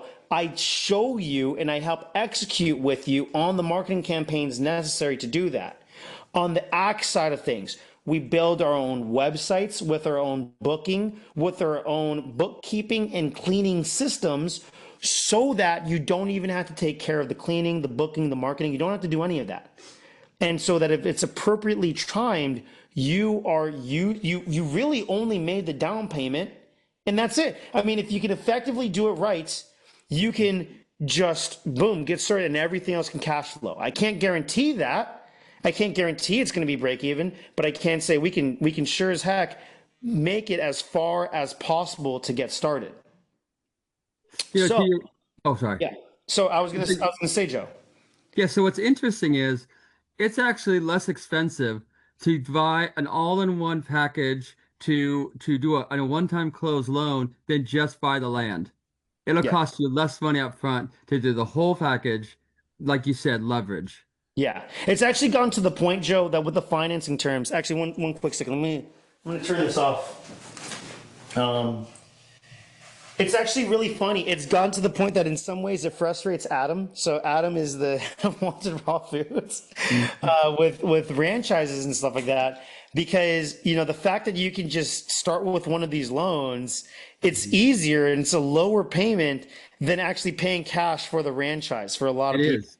It And is. so It it's really it's is. it's it's a kind of crazy idea. I mean, we've got 56 people in here. There's probably 56 people who are still too busy. They might be thinking, "Oh, it's too good to be true." And then we're hitting them with now, yeah, not only is it true and possible and it's what God wants for you, but it's actually easier.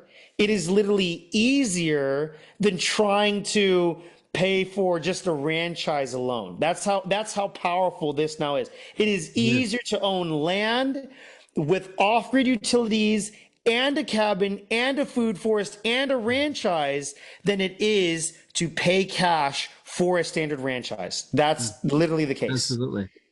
So, hey, TJ, can I share? And I don't want to Yeah. mess up the flow. No, no, So, no, no, no. Please, please. This is conversational. This is conversation. okay, cool. This is just having fun. Cool. So I want to share with you. I shared with you earlier today that it's so cool how God is so good, and he tells us ahead of time what was going to happen. And I had a dream about 6 to 8 months ago, and I'd like to share that if I can. Please. So here's crazy. So about 6, 7, 8 months ago, I had it was a Saturday afternoon. I was tired, took a nap. I woke up and I had this dream, and it's an interesting dream, and I'll share the story with you. So I was in this dream. I was driving through a small town, like I think of like a I don't know if you know California, but like it's a Temecula like an area, smaller town, and it was before the sun came up, and so I'm driving down the street with these buildings at either side of the street, and I see this white building, almost like an old barn kind of looking building, and with a bright light, and um and so I drove around town a few times, and I just kept being attracted to that. So I pulled into this building and I got out and I just thought, I'm take a little walk. And the sun hasn't quite come up yet. It was just about to come up. And I walked a few blocks down and I see this kind of entry, like a gate to this like field. It's like a field and forest. And I'm like, okay, I'm gonna walk toward that. So I'm walking toward this like field and trees and I just stopped. The sun was starting to come up and it was just beautiful. It was just gorgeous. And I just stopped and I was like, this is so amazing. This is so beautiful. Thank you, Lord God, for your beauty. It's just amazing. And so that was the first part of the dream. And then the second part, I found myself in the middle of like a center median in the street. And and I ran into this guy and he looked a little like me. His name was Bob. I don't know why Bob, but anyway, Bob. And so I saw him, he saw me, and it's like we knew each other. That I was supposed to talk to him. So I start talking to him, and he's like, "Oh, I'm a mortgage guy." I was like, "Oh, okay, you're a lender, all right." And so then all of a sudden, my old business partner comes up and meets him, and they know each other. Like, okay, that's interesting. Anyway, so he says, "Well, come on across the street to my office." So I go into his office and I was immediately struck by how old the office was. It was all like 1970s and shag carpet, and I walked into one door and there's like a lawn chair and just crazy. So anyway, so I walk in his office and then his sister is there and I just didn't have the right feeling about it. And I'm like, I gotta go. I just gotta go. So I leave. So that was a dream. So I wake up and I'm like, man, Lo, that was kind of a weird dream. What does it all mean? And so he says to me, he said, Bob, Bob is you. I'm like, Bob's me, okay.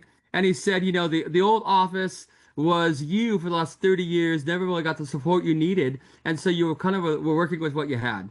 And my sister, by the way, used to be my assistant. So I was like, okay. And he said, I'm taking you to a new place. You're not going to be there anymore. That's why I had to leave the office. It wasn't right for me. So like, okay. And they brought me to the field. And he said, the field where you were going represents the kingdom of heaven. It represents my plan for you and what I'm doing on the earth. And he said to me, he said, that white building with that beacon of light is something that you established. And what happens, he showed what happens is people will come to that building and I will lead them into the field. I will lead them into the kingdom of heaven.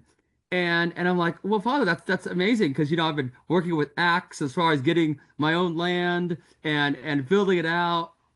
And I was like, well, look, Father, I'm ready to do whatever you want me to do. If you want me to do less mortgage and more kingdom stuff, more working with Acts, I'm like, I'm good.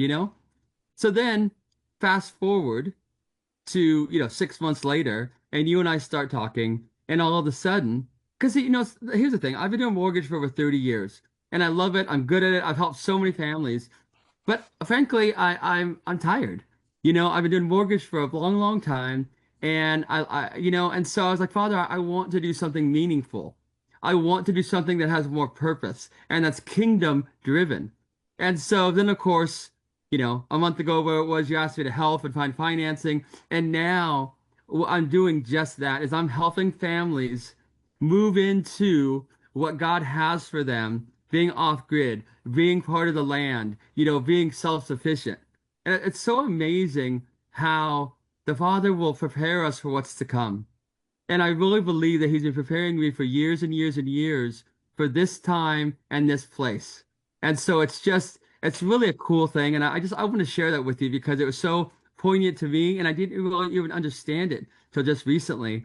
And it's just so cool. It was just an amazing dream. And I just love the way the Father has a plan. And I want to encourage everybody because the thing about it is that God puts things on our hearts and he has a plan. And when we're willing to surrender to his plan and surrender to his lordship and surrender to, even just the little unction he gives us on the inside, the desire. It may not make sense.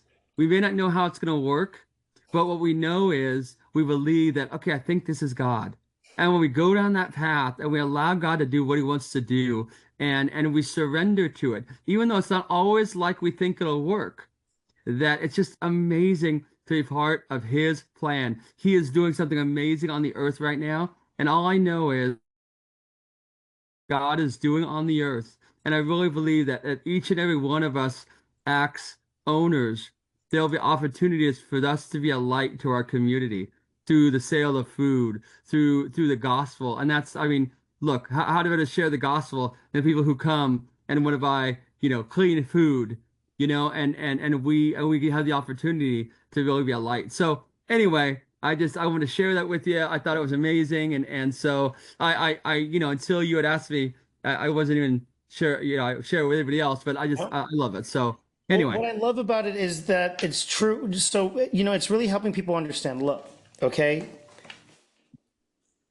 what you're doing is not just, if you see Joe was just like, oh, well, Joe's a loan officer. It's like, no, dude, it's just not the same. That's like saying Joe's a loan officer. Joe's a loan officer. Simple as that is also is as ridiculous as saying, well, TJ's just a land developer.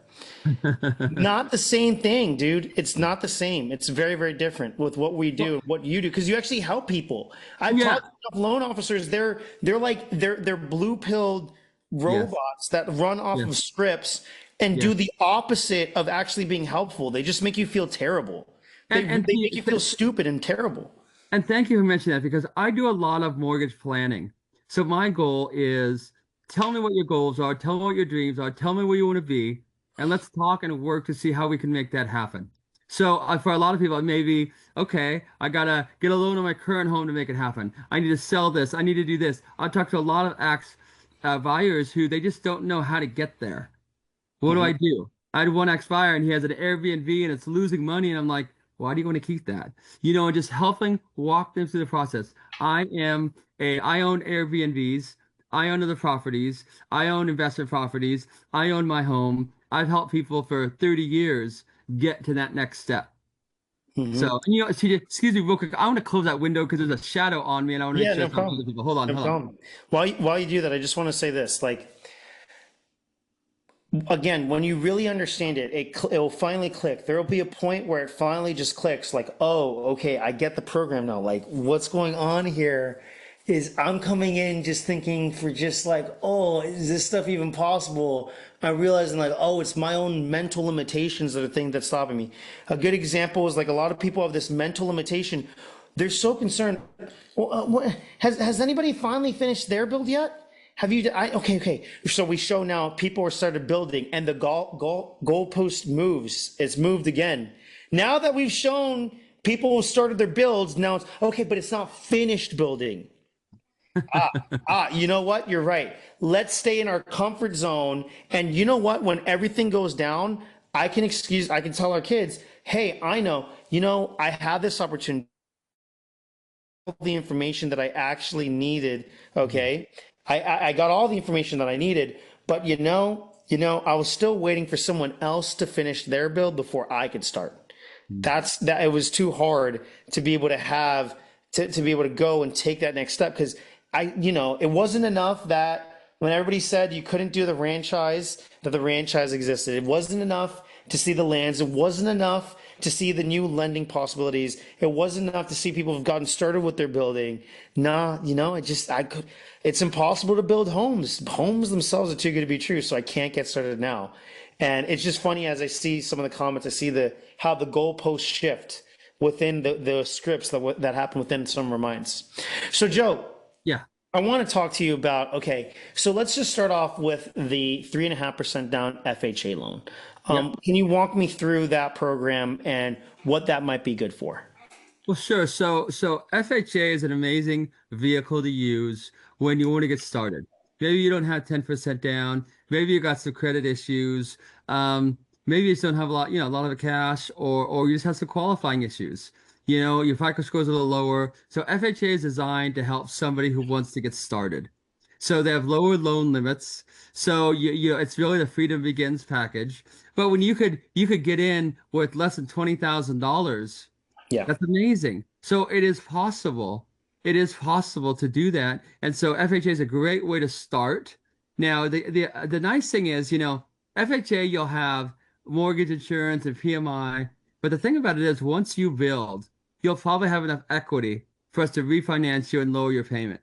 So Mhm. FHA is a great first step. It makes it much more achievable for almost anybody out there. If you make a decent income and it's very achievable. Yeah, so I've got a good example of a family that's interested in doing the FHA loan.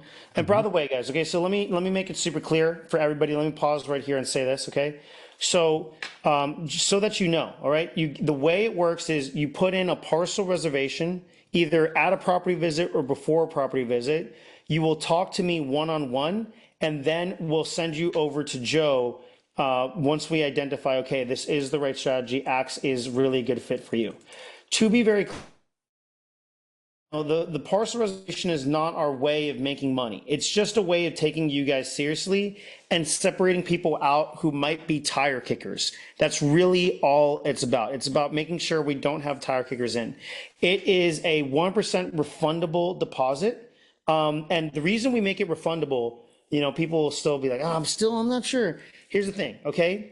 I would rather refund. First off, I don't want to sit there dealing with questions and refuse to actually watch our videos. Okay.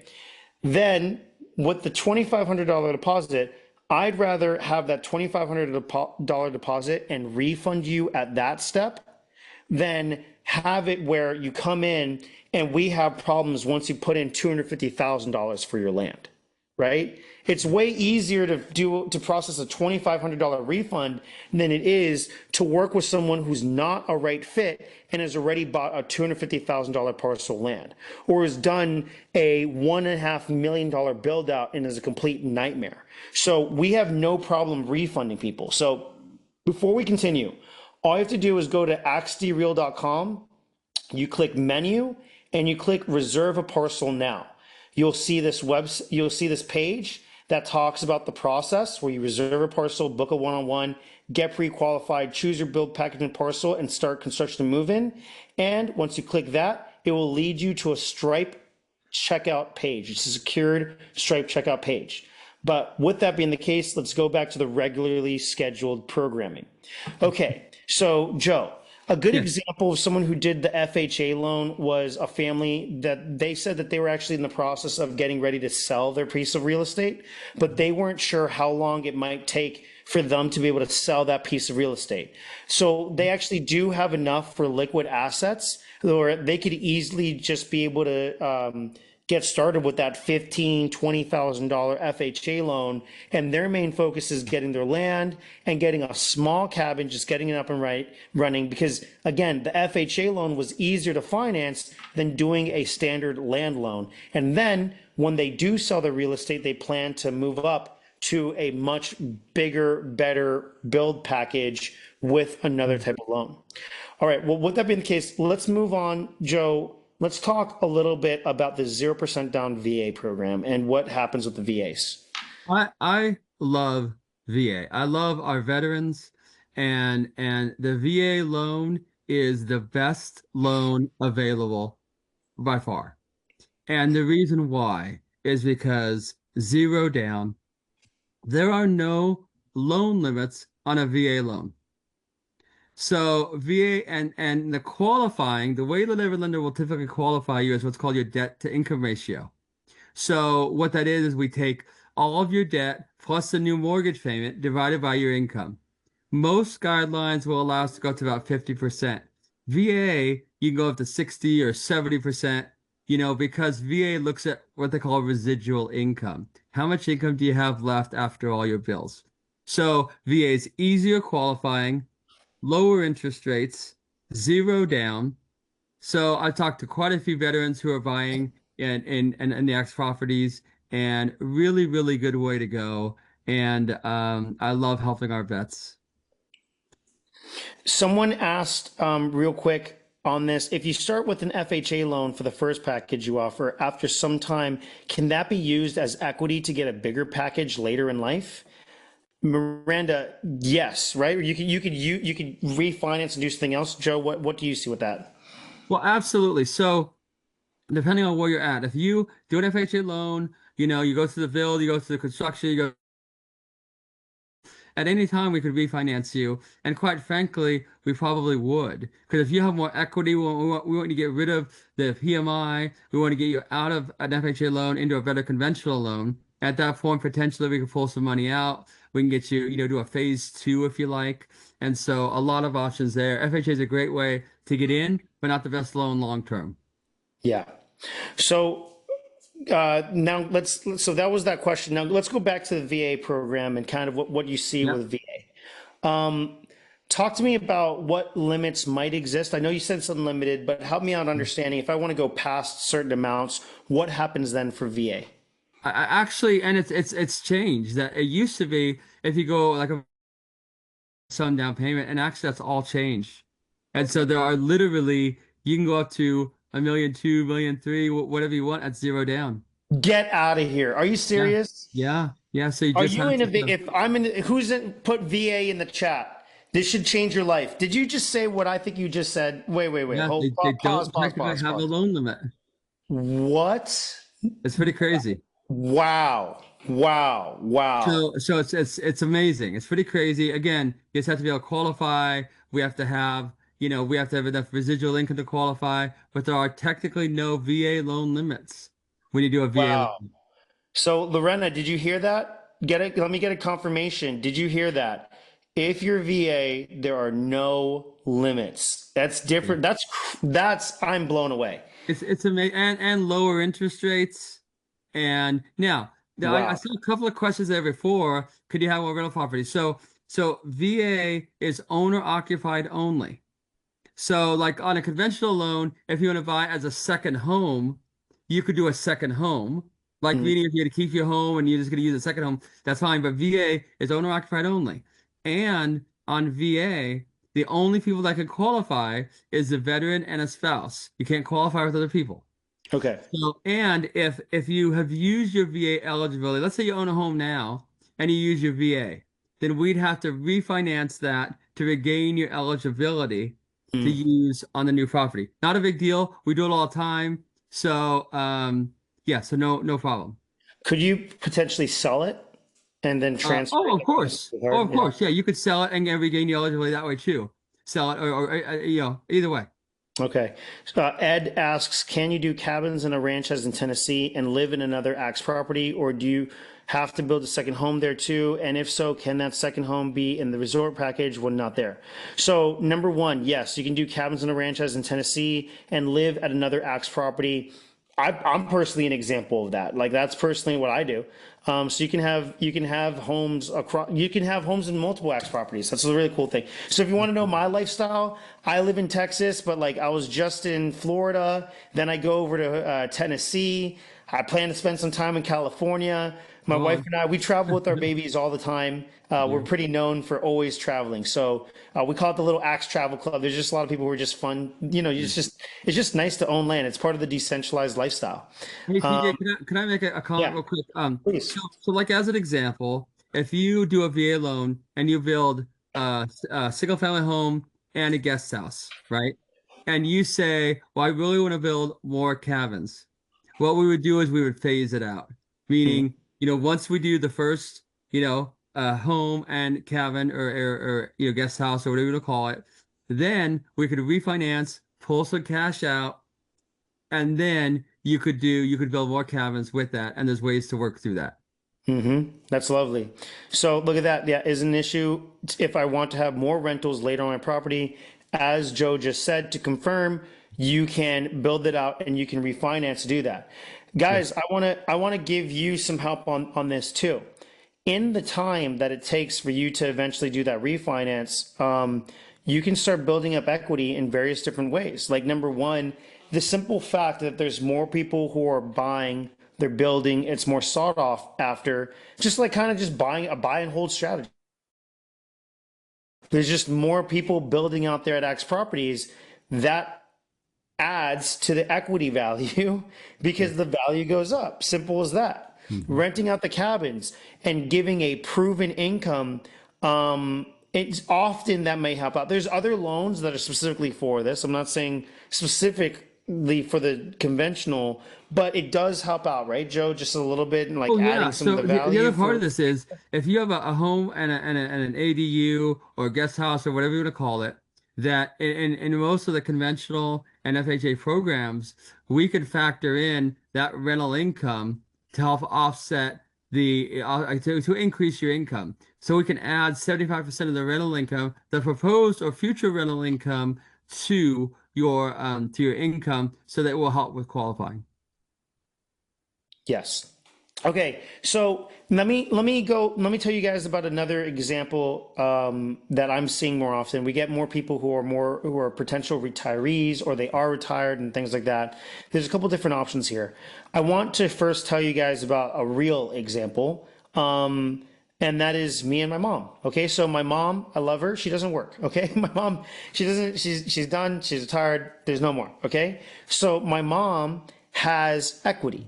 Okay, so Joe, what are two of the things that could potentially what's the first strategy and what's the other strategy that might be done? The first one you talked about the assets that she might be able to own and what's possible for her as a retiree. What do you do with that? Can you just Yeah, tell let's some talk people about about that because that? that's a really good program that most aren't aware of.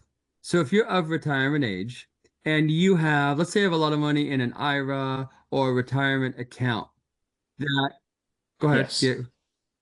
Oh yeah, okay, I was okay. just saying yes, like So that's so what let's say you going got, on. I don't know, a $500,000 and but you only receive Social Security and that's $2,000 a month. And maybe you have to take some of your retirement income, let's say $3,000 a month. Well, that's not enough to get qualified. So here's what we do. We can actually set up to where you receive monthly distributions from your retirement or IRA account that we don't have to have any history of it. It could start tomorrow.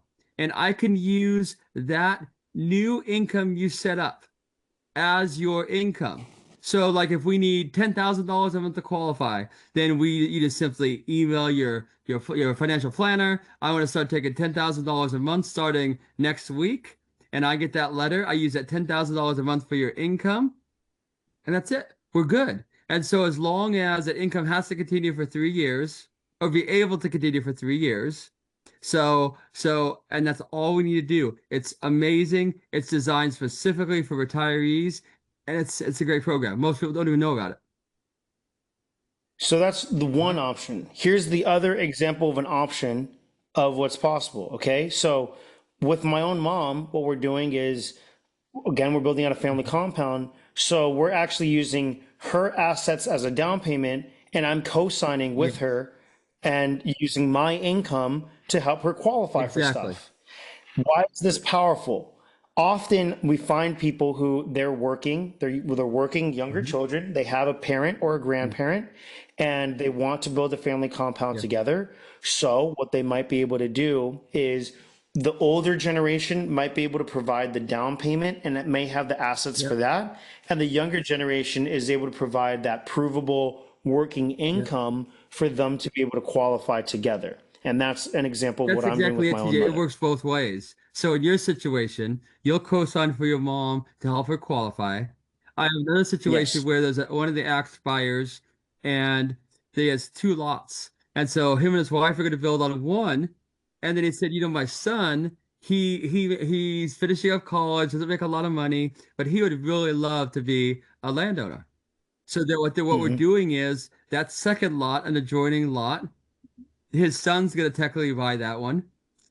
He's going to co-sign for him, and then his son will be able to buy with him on it. So it works both ways. And either way, it's a non-occupied co-borrower and totally acceptable, and we can do that all day long. Hmm. Guys, can I get a V in the chat for value? Valuable to you to hear these different opportunities. Does this answer a lot of the questions? Have you guys been wow, this is actually really useful and inspired? Can I get an inspired in the chat or an I in the chat? The more eyes in the chat, the more inspired you feel when you hear and you understand all these different opportunities. I'm seeing so many V's. I'm seeing a bunch of I's in the chat. I love it. Absolutely love And it. TJ, the one thing Absolutely I love want it. to say to most people is that the number one I'm going to say is it is possible. If you thought it wasn't possible, Yes. it is ready right now. But if you call me, we talk, and I'll let you know, look, this is where we need to be. These are your options to make it happen. I'll give you a plan. Yes. And so that's the most important thing. Yes. It really it's basically everything. Like I assure you guys, like, you know, one of my favorite quotes in the Bible is when the Lord Jesus, when he says, truly, okay? I want to pull up the exact.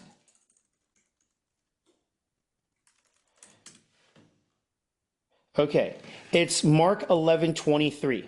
He says, truly I tell you, if anyone says to this mountain, go throw yourself into the sea, and does not doubt in their heart, believes that what they say will happen, it will be done for them. Okay?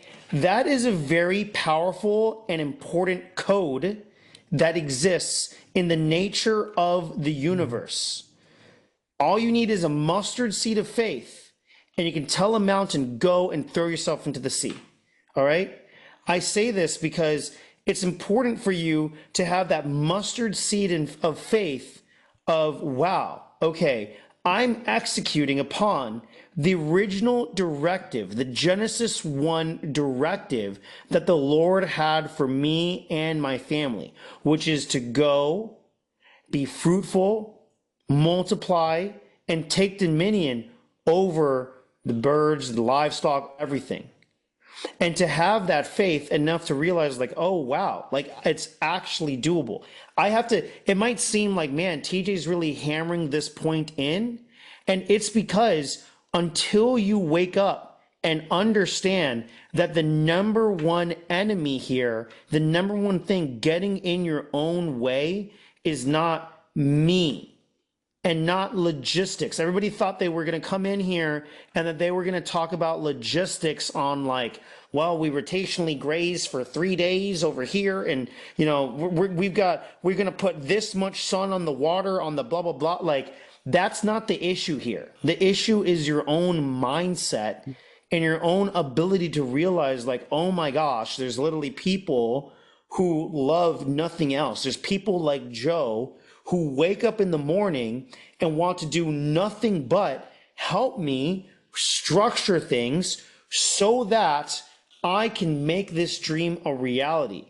And this identity that I have as a provider, if we are right now, a lot of us put provider in the chat if you're the provider for your family. Put provider in the chat if you're a provider in the family, because this is a big thing. Put a P or a provider. Just write that in if you're the provider for your family. Okay, provider, P.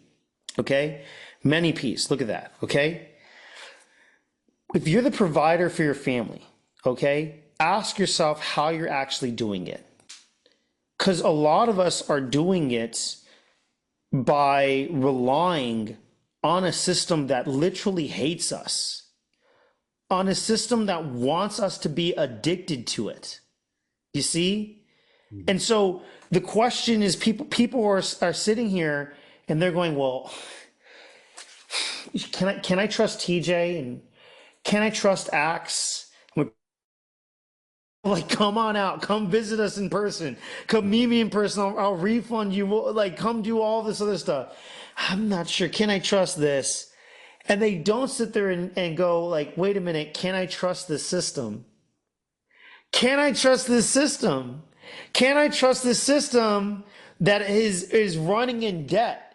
Like, let me put this and make it very clear to you guys, okay? People are worried about, oh, I don't want to get in too much debt. Let me world debt clock. Y'all see this right now? Crazy. This is a running clock. Go to usdebtclock.org, okay? And you're going to see the reality of what's going on right now, all right? This is not marketing, all right? This is usdebtclock.org. We're at 38 trillion with a T, okay? Talking about way more inflation when we were talking about 20 trillion with a T. Let me show you guys another example of what we've got going on here, okay? A chart when money printed, okay? Guys, really look at this. Look at when all the money, okay, all the money printed has occurred. So if you look at the actual chart, let me see if I can pull this up. Hopefully I can do one. Okay, so what I'm trying to show is that, okay, I can't find the graph right now. Guys, 80% of the money that has ever existed in the United States of America, 80% of the dollar bills that have ever existed have been produced in the last 4 or 5 years. Let that sink in. Let that really sink in. 80% of all the dollars that have ever been produced have only been produced in the last 4 or 5 years. And you're sitting there and you're asking, oh, well, can I trust it? No, forget about me for a second. Okay? Forget about me for a second. I'm not saying trust in me. And I'm not saying, oh, trust in all this. Trust in the Lord, that if you're actually actively pursuing him and his design that he wants for you and your family, then you will find the necessary support systems to do that. But in order to do that, that means actually employing the principles that he included in the operation manual that he handed to you. So whether, like, we happen to be in a scenario where Axis Centralized Real Estate is the only company in the world that does what we do, okay? But even if we weren't the only company in the world that does what we do, I would still be sitting here submitting to you that the only possible way for you to remain the provider that you identify yourself with, as especially a Christian provider, is by, number one, finding some way, shape, or form to work with a group of people to find the necessary experts to help you on the 5 necessary pieces that you need to build out the family compound of your dreams. Or actually really 6. You need to find a group of people to help work together to maintain individual ownership to buy high quality land. You need to, in that group, find some form of a farmer or rancher that will help you actually manage the animals in that group. Find a way to sell food to provide for the money and the income necessary to maintain those animals. Find a way to create cash flow, more likely than not than by selling to outsiders and providing hospitality to those outsiders, and leveraging group purchasing power to actually build out the homes with a solid financial system. Here's the type of thing that's politically incorrect that most people just don't understand, okay? When you look at successful groups throughout history, you find that it is not actually tied to race. There's actually very many groups that are able to come and do very, very well for themselves. You have Jewish groups, you have Mormons, you have Cubans, you have Nigerians, you have Asians, you have all sorts of different groups and cultures. In every one of those cases of people who move over and do a very good job here, what you find is that those groups know how to work together to find ways to create cash flow for the groups that are outside of them. So Cubans do a very good job of working with other Cubans to sell to everybody who is not a Cuban. Jews do a very good job of working with other Jews to sell to people who are not Jews. Nigerians, same thing. Mormons, same thing. The Amish, the same thing. Now, if we had to ask the question, okay, then TJ, how do I take advantage of having to join a very strict religious group or without having to rely on race? Then I would submit to you, then it has to be based on values. And that means having a group that has the same and similar set of values as you do, with different people who take point to help you with the financial transfer that would have to otherwise occur for that group to be successful. What we're doing at Acts is we are, I believe, for the first time since the early church, the only ones right now that are working together to create a node network that exists from state to state to state based on shared values, so that together we may be able to set up the necessary resources. It's the benefits of being Amish without being Amish. The benefits of being Jewish without being Jewish. The benefits of being Cuban without being Cuban. By actually focusing on the key core values for the children who shall be raised up, for the families we want to be next to, and for the food that we are going to produce.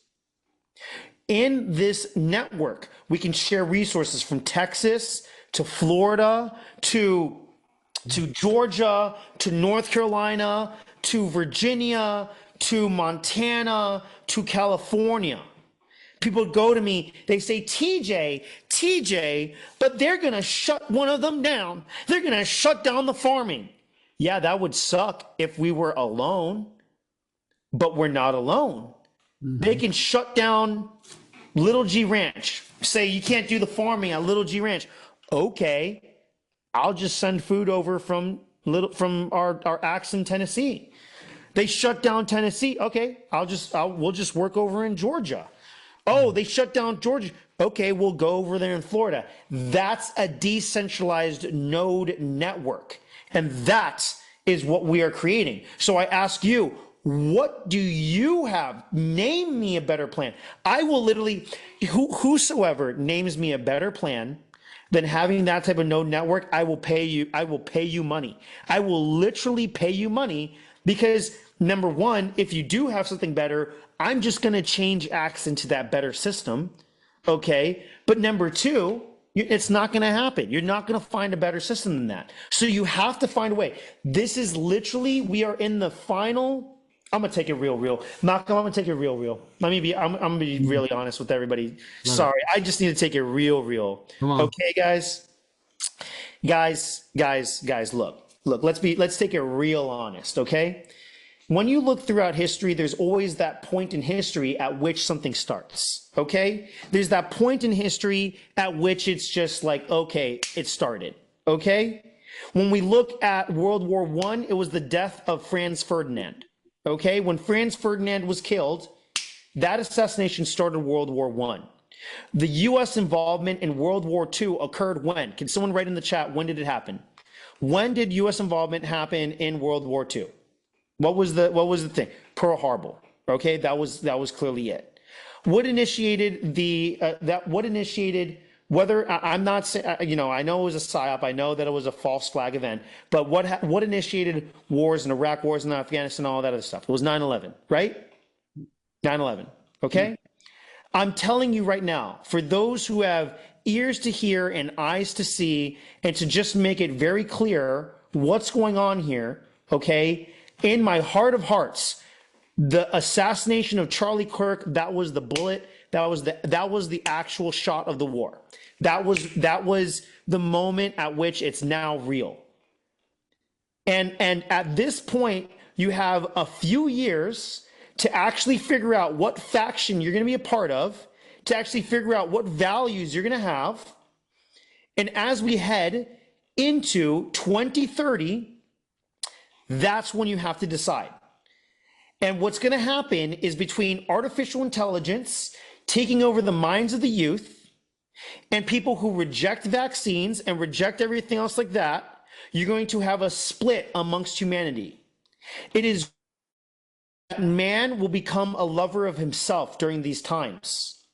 And it is written that there will be turmoil. And I'm telling you right now, in no unclear terms, that it is your time to decide. At what point do we continue moving the goalposts? At what point do we continue to piddle with our excuses when it's been laid out here? There's this story of a man who was there basically, he's in the middle of a flood, and he actually climbs to the roof of his house, in the middle of the flood. And now the flood gets to the top, to the point of his roof. And then he goes, Lord, Lord, please help me. And so a man arrives on a jet ski because it's such a big flood. He arrives on a jet ski. He's like, dude, jump off the roof, come onto the jet ski, let's go. The guy says, no, the Lord's going to save me. Then another man comes by and he's got a bigger boat. He's got a little yacht and it's still going upwards. And the guy says, no, I'm praying. The Lord's going to help me. We're all good. He's going to help me. I'm good. No, I'm going to wait. I'm going to wait around. And then a helicopter comes in and the helicopter puts down a ladder. And the ladder hits the guy on the shoulder, and he's like, no. He brushes off the ladder. He says, I'm all good. I'm praying to the Lord. We're all good here. And the water reaches up and drowns the man. And he looks at the Lord in the face, and he says, Lord, I prayed to you. I prayed you would save me. And the Lord says, I sent you a jet ski, a yacht, and a helicopter, and you were too busy saying no. And I'm sorry to say it.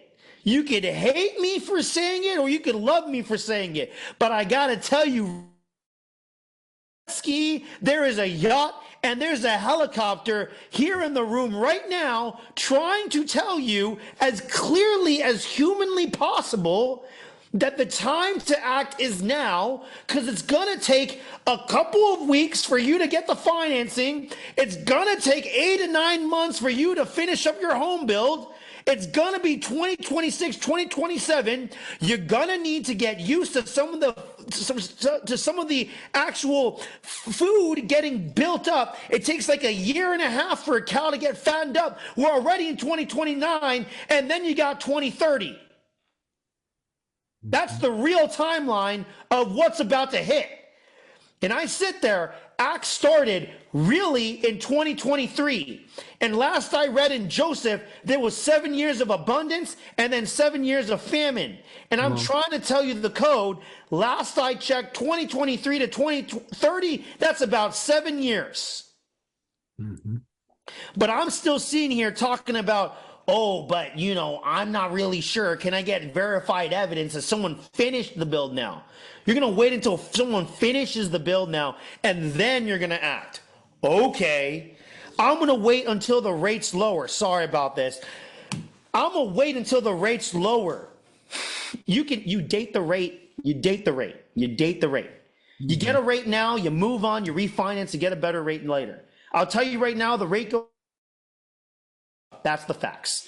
Rates go down, construction prices go up. Every point that it goes down, you can typically see things move up $25,000. It negates the facts. So if you're sitting there going, oh, but I'm just gonna wait until, it goes from like 6, 7 down to like 5% interest rate or something like that. I'm gonna then I'm gonna start because I want a better interest rate. I know what we're sitting here, and I know we got the great unveiling, but you know what? Those interest rates, we got the great unveiling, but those interest rates, okay? Really process that right now. We're sitting here trying to sit here and go, look, dude, just do the down payment. You got no payments during construction phase. We'll help you doing the actual booking. By the time the thing is booked, you can actually start cash flowing. Therefore, you don't have to pay the actual mortgage. People say, oh, but I don't want too many people now on my land. How can I help you? Hello, how are you doing? How can I help you? How can I help you with that attitude? It is said, it was written that the Israelites, when they got out of the wilderness, they literally begged Moses. They said, Moses, please, why did you do this? Can we please just go back to Egypt? There was more food back there. Y'all got to be able to read about the Israelites and understand that that's you. That's me. That's us. All of us, we're all Israelites in our heart. That's why we need Christ. It says in Revelation that without the Lord and without faith, we are literally, the words are pitiful, wretched, naked, and blind. We are pitiful, wretched, pitiful, wretched, blind, and naked, okay? Y'all have never been in a webinar. Russell Brunson's never going to be sitting there calling the audience pitiful, wretched, blind, and naked, but this is the actual reality of it. because this stuff is very, very real. Very, very real. Sorry about that. I just needed to insert that for a quick second, Joe, because sometimes I think it's it's great. just like, And I love what you said, TJ, about the rates, because that's the old saying: you date the rate, you marry the home. yes, talk And about that, so please. so yeah, so I mean, I always tell people, it doesn't matter what the rates are. Does a payment work for you? Does it work in your budget? Can we make it fit? Then buy the home. I've talked to a lot of real estate investors over the years, and some old guys, I mean, 60s, 70s, 80s, who own a lot of real estate. And I asked them, what are your regrets? And every single one of them said they only regretted the houses they did not buy. Time, the rates were too high. It's always, I didn't pull the trigger, I didn't buy the home that I should have. And so we're giving them everything they need, and it is possible, and it is very doable, and it's amazing. It really is amazing.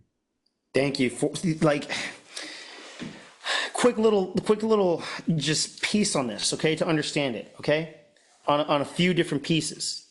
I said earlier, I said, look, there's what goes on is there's these stand down psyops, okay, and I said a stand down psyop is a psychological operation that happens en masse where people repeat the same information or repeat the same quotes and they don't even know where they got that. These quotes or this information is not in mathematical or financial or physical reality. For example, the idea of like,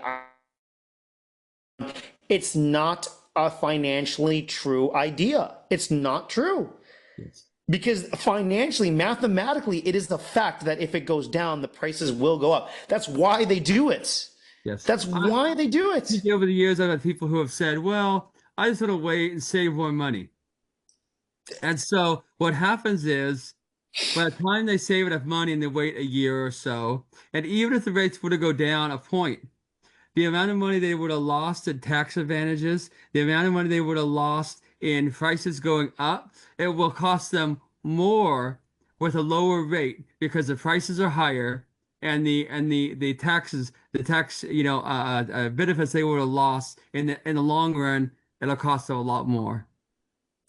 It's one of the most powerful ones. I mean, I'm like Joe. I'm not gonna lie. I'm straight up in shock. I've ran Axe for long enough. I've talked to more than enough customers. Karen and I mean, I'm not. I don't say this like, oh, because I'm trying to brag. Look at my social media. But like, no, we get 2.5 million views a month. Wow. Okay, we get probably 1,000 comments a day from people coming in. And I'm in shock to see that you have all these people. They're like, okay, I'm a conspiracy theorist. Okay, I'm a truther. Yeah, okay, I'm a Christian. Okay, I'm ready to go. I've been thinking about this my whole life. I'm so excited to put the rates like that. Crazy. When it's something that Crazy. powerful, it allows me to know that is a stand down. Yeah.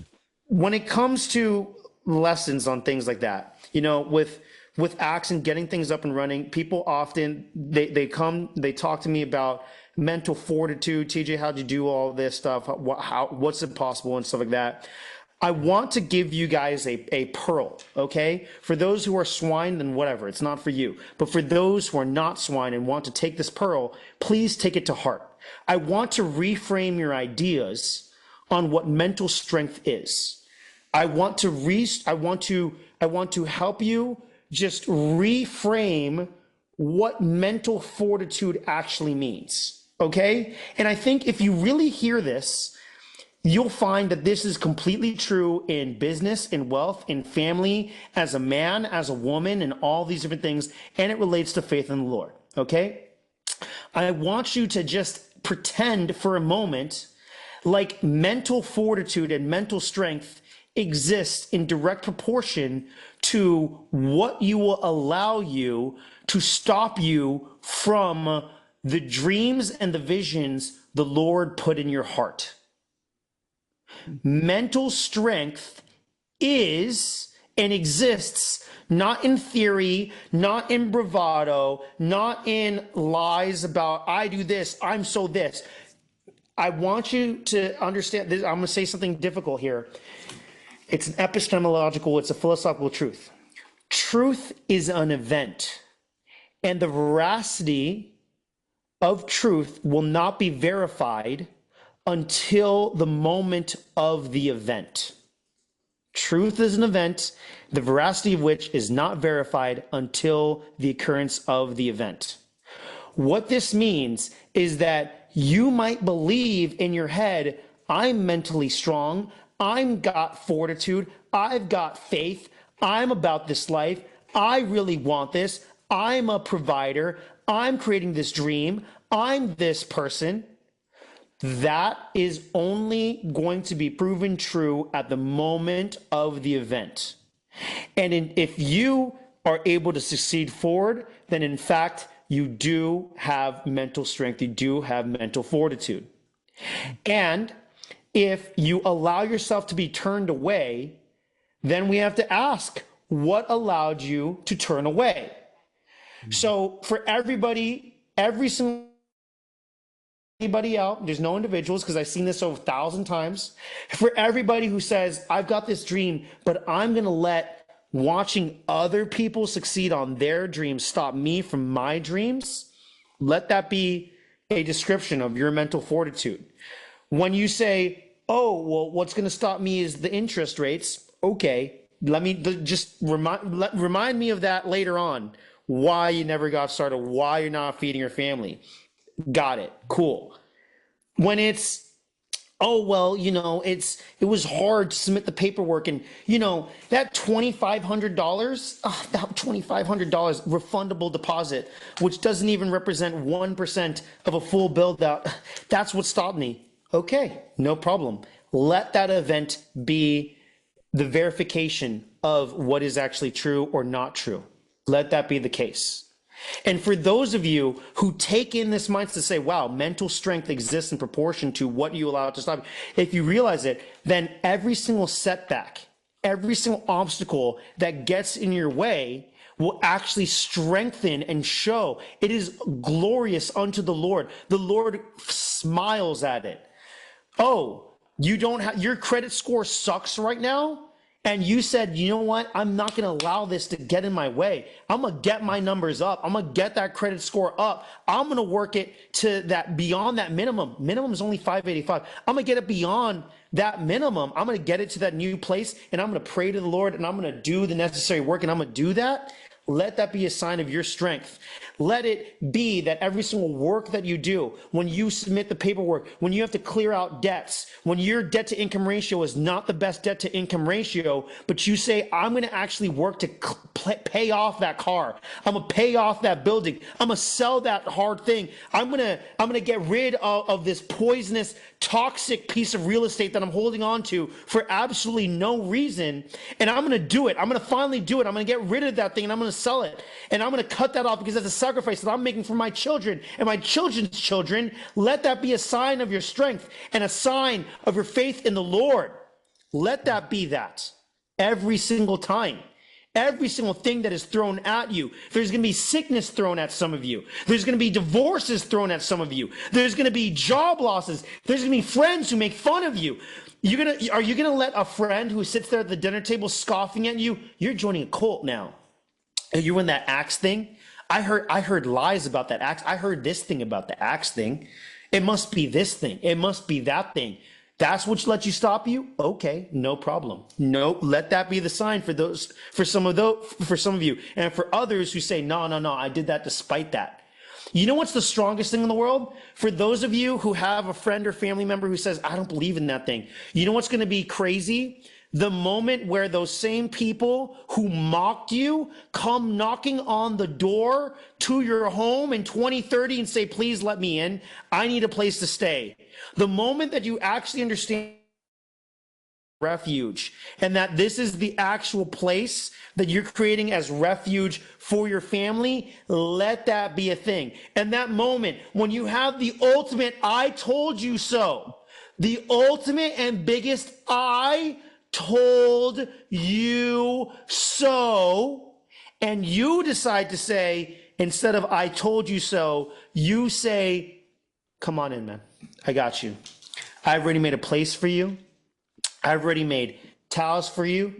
Man, I'm about to tear up right now. I'm so real on this. I've already made a place for you. I grew food for you.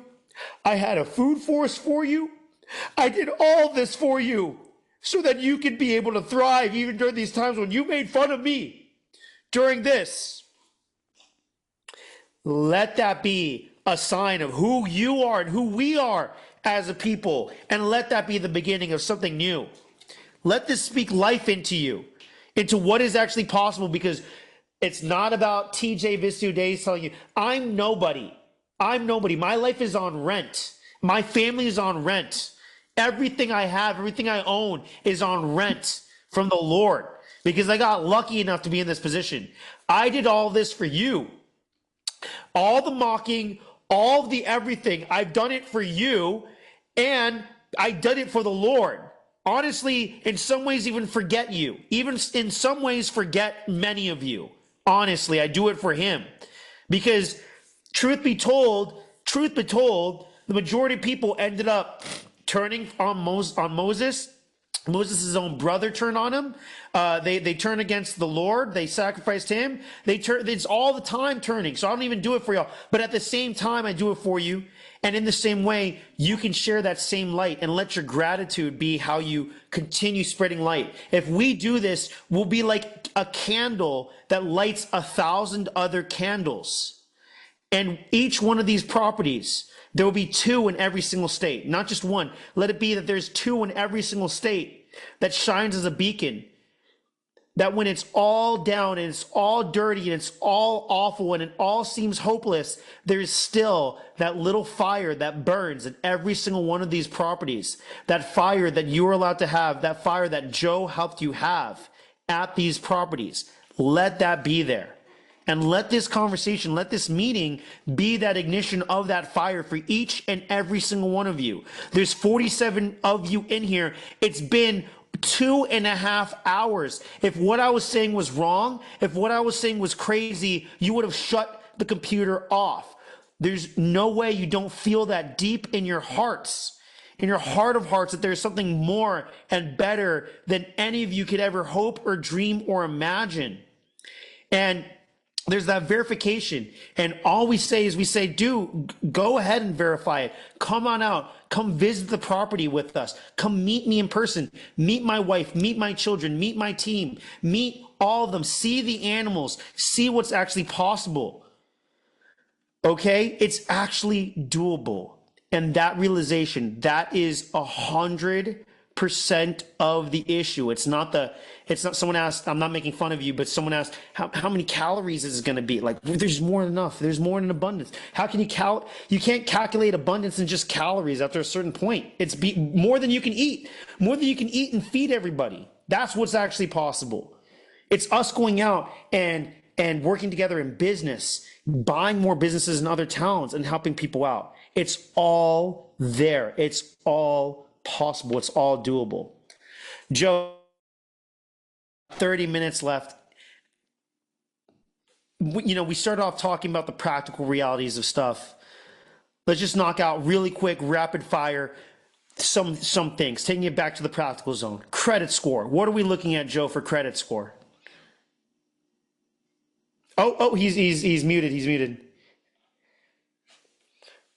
All right, perfect. Sorry about that. Okay, so you want to talk about credit score? Yeah, just simple. Going back to the practicals, credit score. What do we need to hit? FHA is a lot more flexible. FHA want like a 620. On conventional loans, they want a 700. VA, really flexible on VA. We could do like a 640 on VA, so no issues there. 620 to 640. So yeah, basic minimum FICO scores. That's not crazy. That's not crazy. No, not at all. Combined income. Remember, that can be multiple people. Combined income. For a lot of our packages, we're seeing what's that debt to income ratio that they need to generally hit. So on a conventional loan, we need to be under 50% or at or under 50% debt to income ratio. VA can go up to like 70, right? I know VA, there's no limits. I know. On FHA, we can go up to typically 53 to 55. Depending on getting into automated underwriting. So again, really flexible. Wow, that's incredible. I can tell you guys, so that you know, when I built out the build packages the way we did, the way one of my goals was to make it so that, generally speaking, if you can make combined more than about 65 or $70,000, we can at least find some option for you. Yes, Okay. absolutely. Okay, and I did that intentionally. A combined income of 65 to Yes. $70,000 in the United States of America for combined income. Let's look at what that counts as in the percentile. Combined household income percentile chart. Okay. So when we look at combined household income percentiles, okay, visualizing income in the United States of America. All right. So this is individual income. Individual income. If you are above $65,000, that's right more or less at the 70th percentile. But I said combined income. You see what I'm saying? So this is individual. So if you have two individuals, okay, then they can both be theoretically at tile, and then combined, if they're both here at the 35th percentile, all right, then combined they can make above that 65 to $70,000 mark. Okay. So that means the majority of people in the United States of America can actually do this. I get the comments saying, I have to be a billionaire to do this. I have to be a millionaire. Psh, psh, this is luxury. Psh, I can't do, forget about it now. And I'm sitting here going, dude, pretty much the majority of America, if you can own an iPhone and you can realistically set your mind to doing this, no real reason why you shouldn't be able to get this job done. Exactly. Okay. You really, when we get below two people, they're below that 30th percentile, you're talking about like actual poverty levels for that type of stuff. Okay. And most of y'all in here, if you even have the Zoom as a program, I'm going to go ahead and make a guess and say you're going to be above that. So it still is doable. All right. Yes. Joe, any last words for you on your end? Because then I want to switch it over and end things with a one-on-one FAQ. But anything Absolutely. that you have as word for people? Look, again, it's possible. It is possible. If I could at least say one thing to reiterate what you've been saying all night long, it's possible, it's doable. It's just a matter of creating a plan and having me help you. I know there's a question here. Do we help with credit? Yeah, I'll help navigate you with the credit. I'll tell you where to go. I'll tell you what to do. It's possible for everybody to do it. And so we can make it happen. Yeah. So thank you so much, Joe. You're Thank you welcome. so much, My Joe. pleasure. Okay, so Joe, I'm gonna stop your video real Yep. quick. Okay, Yep. and I'm gonna bring people up. Great. Thank you so much again. Truly, truly, thank you. Okay, so I saw the question, hey, how do I set up a consultation with Joe to create our plan? How do I actually do that? Okay. What you're going to do is you're going to go to the AXD Centralized Real Estate website. You're going to go to axdreal.com. You're going to click, oh, sorry, I played the wrong button. You're going to go to the menu and you're going to click Reserve a Parcel Now. When you click Reserve a Parcel Now, or you use this link that I'm putting in the chat, okay? When you use that link, then that will take you to go reserve your parcel. You put in your parcel reservation. You go, you talk to me one-on-one about your game plan and what it is that you would like to do. So again, you go to the website, menu, reserve a parcel now. You go, you reserve a parcel now. Talk to me one-on-one, and then I'm going to send you over to Joe. We have others in addition to Joe. So for example, my literal next door neighbor at Little G Ranch, Chris Roberts, he's also in lending. He's also a loan officer who can help you out as well. And similar to Joe, Chris also quit his job at his respective mortgage lending office because they did not provide for Axe families. And he went out and he found a specific loan just for Axe families because nobody else would subsidize it.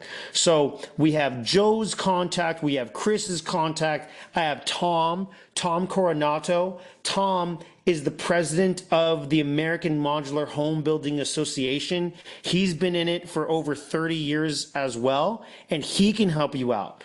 We also have Joyce. So for some people who are interested in Florida, Joyce can help you out with land loans. The other thing that we'll do is we'll say, okay, let's say you do have cash. There's a different game plan if you have cash. So I'll talk you through, hey, this might be the best thing for you in that situation if you're interested in using cash and what the best thing is. You have to know that, again, this is not like a normal product where it's just like, oh, like here you are and that's it. No, it's very personal. You're building a relationship with me. You're building a relationship with our team members. You're building a relationship with everybody. So I hope this is helpful for you. Mario says we have to do $2,500 down to get not necessarily more information. We actually put a lot of information out there for free all the time. We've got a lot of free online courses. We have our free online forum where you can get more information. Okay, so you just go to axedreal.com and you click join our forum. And when you do join the Axe forum, this is where you can get a lot of free information and online courses that we have. We don't really make our money from online courses. We make our money by actually helping, partnering with families to actually start their home builds. So it's very easy to get information. Now, to specifically talk to our lenders, then yes, you do have to put in the parcel reservation because I'll tell you what it looked like when we didn't do that. We one time had a lender and we put his information out there. He got over 1,000 phone calls in a single day. Over 1,000 phone calls in one single day. It was absolute insanity. Obviously, he could not answer all of those phone calls at the same time. People started getting really upset. So we were like, okay, we have to, provide some type of filter on who to actually get a call with and who not to. And the $2,500 became that filter for all of that stuff. So once again, just go to our website, axedreal.com, and click menu. And then from here, we're gonna have questions, and I want to bring people up. I want people to raise their hands. I'll bring them up. They can come talk to me as well. And Malcolm will have questions as well that might be either in the chat. Okay. Parcel reservation in gold coins. In gold coins? Yes. How are you gonna get the gold coins over? You can answer. So if you're talking about literally mailing the gold, this is a first. This is a first. I'm not gonna lie.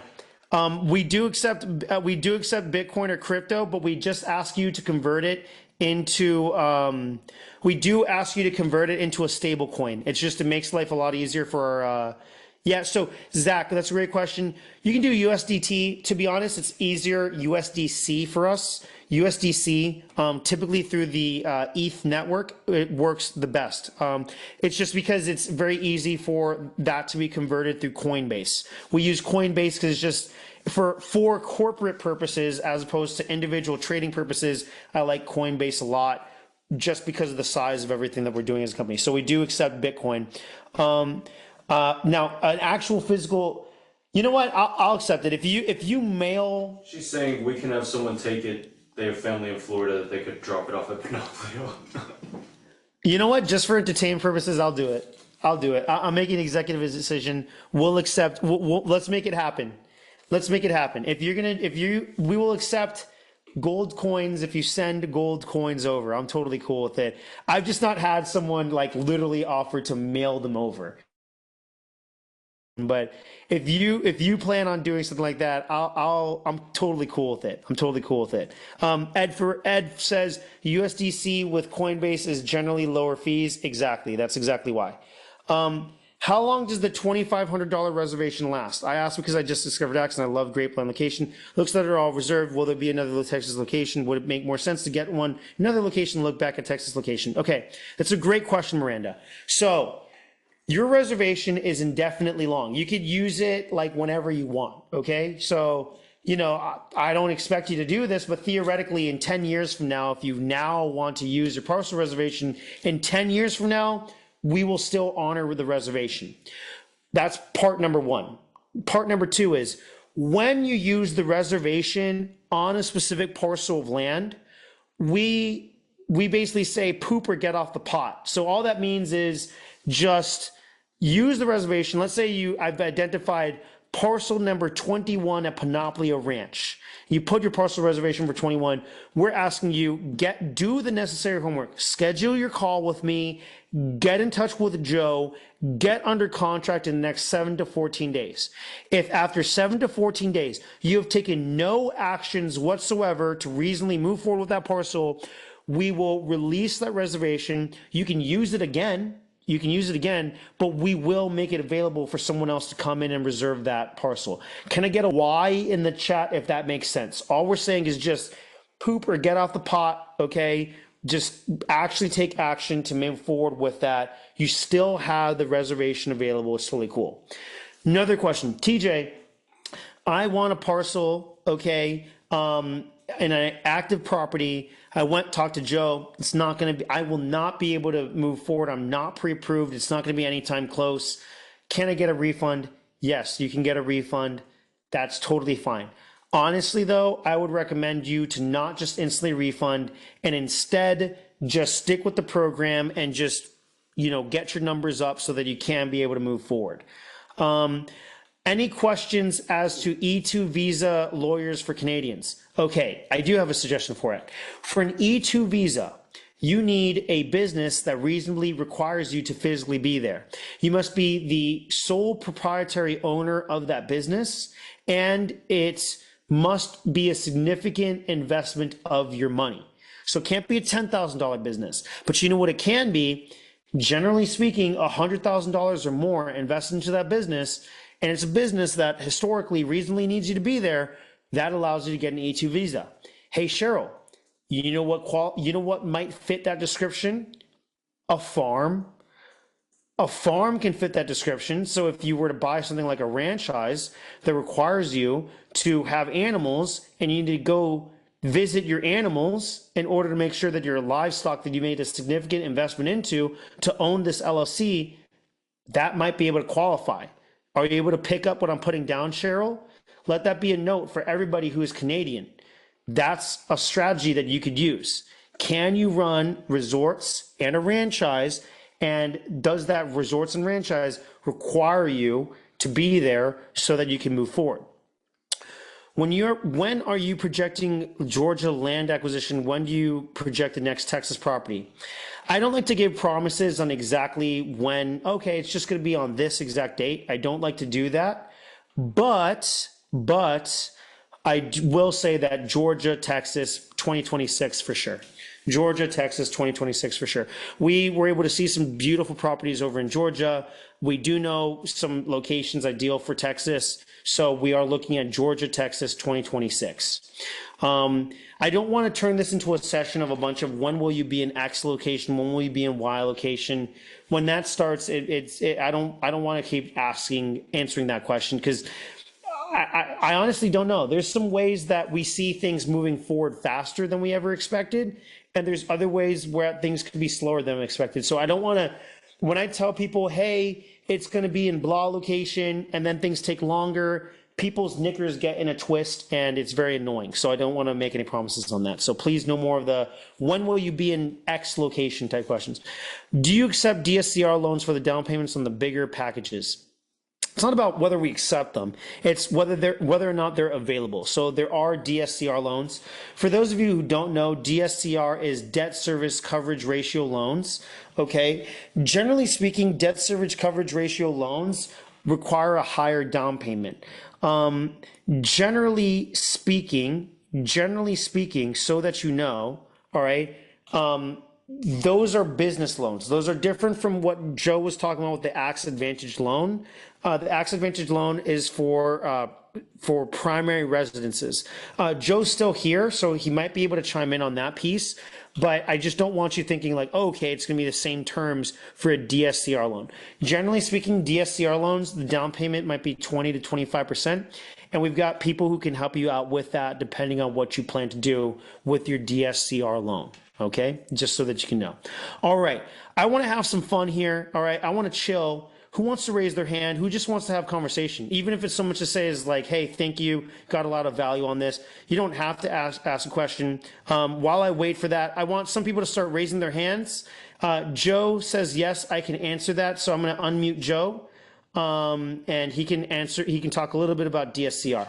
All right, so DSCR, as TJ, you're right on, we talked about what type of loan that is. So when we're talking about a one-time close type product, for the land, the construction, and the permanent loan, DSCR, because it's a non-QM or qualified mortgage type loan, they don't offer that on the one-time close product.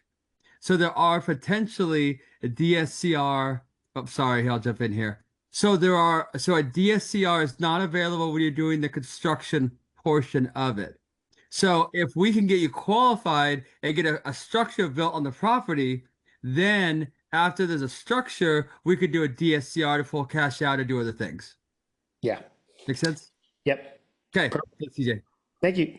All right. So guys, don't be shy. Don't be shy.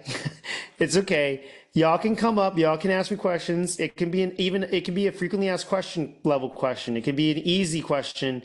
Come on up and let's have conversation for real, guys. Just one at a time. I'm happy to do it. To be honest, one of the reasons I'm doing this is because I'm inspired by Charlie. I was able to see how he had people come up and ask him questions, debate a little bit. This is an open forum, open communication. Please talk to me. Who wants to go? Okay, we got Lorena. Hey there, Lorena. How you doing? Hi, good. Thank you. Can you hear me? Yes. Yes, I can hear you. Hey there. Were you able to get some help out of this? Yes, it's so we've been following you for probably the last 4 or 5 years. Wow. But when the opportunity came on of the 15 grand and the VA loans, we were like, wow, this is exactly what we have been praying for. Because when you see something like this, you have a lot of, like you said, your mind starts playing mind games, or your program, it's impossible. You need so much money for this. So when we saw this, we were like, man, this is literally an answer to our prayers. So, we're just very, very grateful that, that God has placed this vision, right? Yeah. Because it's like you said, it's not about now. It's about what's going to be happening in 10, 15, 20 years. And what's going to happen to our children. We have 3 boys. We're completely unconventional. So we're entrepreneurs. We're trying to get out of the rat race, trying to, have freedom. We're homeschooling. We actually left the US to be able to create more financial freedom, but it's not that we're not appreciative of the United States. We love the United States, but the cost, we wanted to invest more into our business. So we're like, let's get out, come into my foreign country, which is Colombia, save a couple of dollars, but then let's go back. Yeah. And then we were like here, but then we were like, how do we go back? Everything, how are we going to do this? And then we saw your ad, and then we're here, and I'm pretty sure we're going to see you guys very, very soon. So we're very grateful. Exciting. That's so exciting. I can't wait to meet you and your family and stuff like that. And my 4 dogs. And your 4 dogs. Oh, that's amazing. What type of dogs do you have? German Shepherd, working line. Oh, I love it. I love it. Yeah. I love it. I got a Bernese Mountain Dog, and I got a English Cream Golden Retriever. Please, some prayers. My Goldie, he's in the hospital right now. He's at the vet's office right now. When we were out traveling, he got sick, which I'm pretty sad about. But no, I seriously am excited to meet you. All right, for everybody in the chat, who kind of is a similar, who else does everything that Lorena just described, does that fit you? You're an entrepreneur, you're trying to get out of the rat race, you have multiple children, this is something that you followed for a couple of years, and it's just been a question of how do I actually make this work? And that tonight we were able to answer that question and help you out with that. Put a yes in the chat so we see Stephanie. Oh, please, yeah, Lorena. No, and you added the VA. My husband's the VA. Look at that. Yeah, he's a veteran. So it's insane. I told my husband, it's funny because you actually said it. I don't care what we have to do, but this is it. Yeah. This is it. And like you said, it doesn't mean that the journey is going to be perfect, because nothing in life ever is. But it's okay, we have this objection. Let's go through it. Let's get it solved. Let's go to the next step. Let's go. And then that's what it is. Because again, it's not so much about us, is where are we going to have a place for our kids? And not only that, it's the community. Yeah. Yeah. It's the community is so important to what's happening, to when you think different, to when you're trying to honor God, to when you're trying to, raise your kids with values and principles, and kind of like, no, I don't want to bring that to my house. It's a constant battle. It's a system that's against you. It's Hmm. completely against you financially, health. I'm a breast cancer survivor. I didn't Wow. do chemo. So that started my Wow. journey of going like Respect. non-conventional. It's been 13 years. I was pregnant, 29 weeks pregnant. God spoke to Wow. me. He said no chemo. And then I started going against doctors. And then he told me, I'm gonna heal you. And I healed through nutrition, through changing my Wow. lifestyle, through mindset. And here we are for the glory of God. Was that the trigger? Was that the big thing for you? What kind of realizing about like cancer, where a lot of that stuff comes from, and food health and stuff like that? So that's when our journey started as in entrepreneurship and in our health as well. When I realized that I was making myself sick, but that nobody was teaching me how to actually not be sick. So it started my whole journey. So I was actually vegan for a while, but then I started buying organic, and then that's why we want to be self-sustainable. Yeah. And the other thing is when the pandemic hit us, there's things that I don't agree with, because when I was going through cancer, they didn't have the answers for me. Yeah. So, and I apologize for saying this, but I stopped my trust. I stopped trusting doctors because of the information that I was given. Yeah. And it was the protocol, it was just an insurance policy that I needed to follow so that it would be covered. So it made us become very untraditional in our decisions. And it's like you said, sometimes that's what we have to do. But I'm just grateful for this vision. It's definitely a God vision, and we all have to come together with our gifts, with our talents, and get our kids together as well, so that they have friends that they're like, okay, there's other crazy family like us. Yeah. you Exactly. know Is this so is this helpful for a lot of you guys to just, for example, like, just for example, you're meeting Lorena for the first time, right? It's not like, it's not like I've never met you, Lorena. Like, like, we have so much in common. How many of you guys in here listening to Lorena's story feel like, wow, there's just so much in that's a lot similar? I think, you know, and thank you so much. It's very brave, you kind of coming up the first one and stuff like that, to be able to talk about stuff. Like, I think for a lot of people, they ask themselves, like, who are these people? What are these other people like? Like, what's this community going to be like?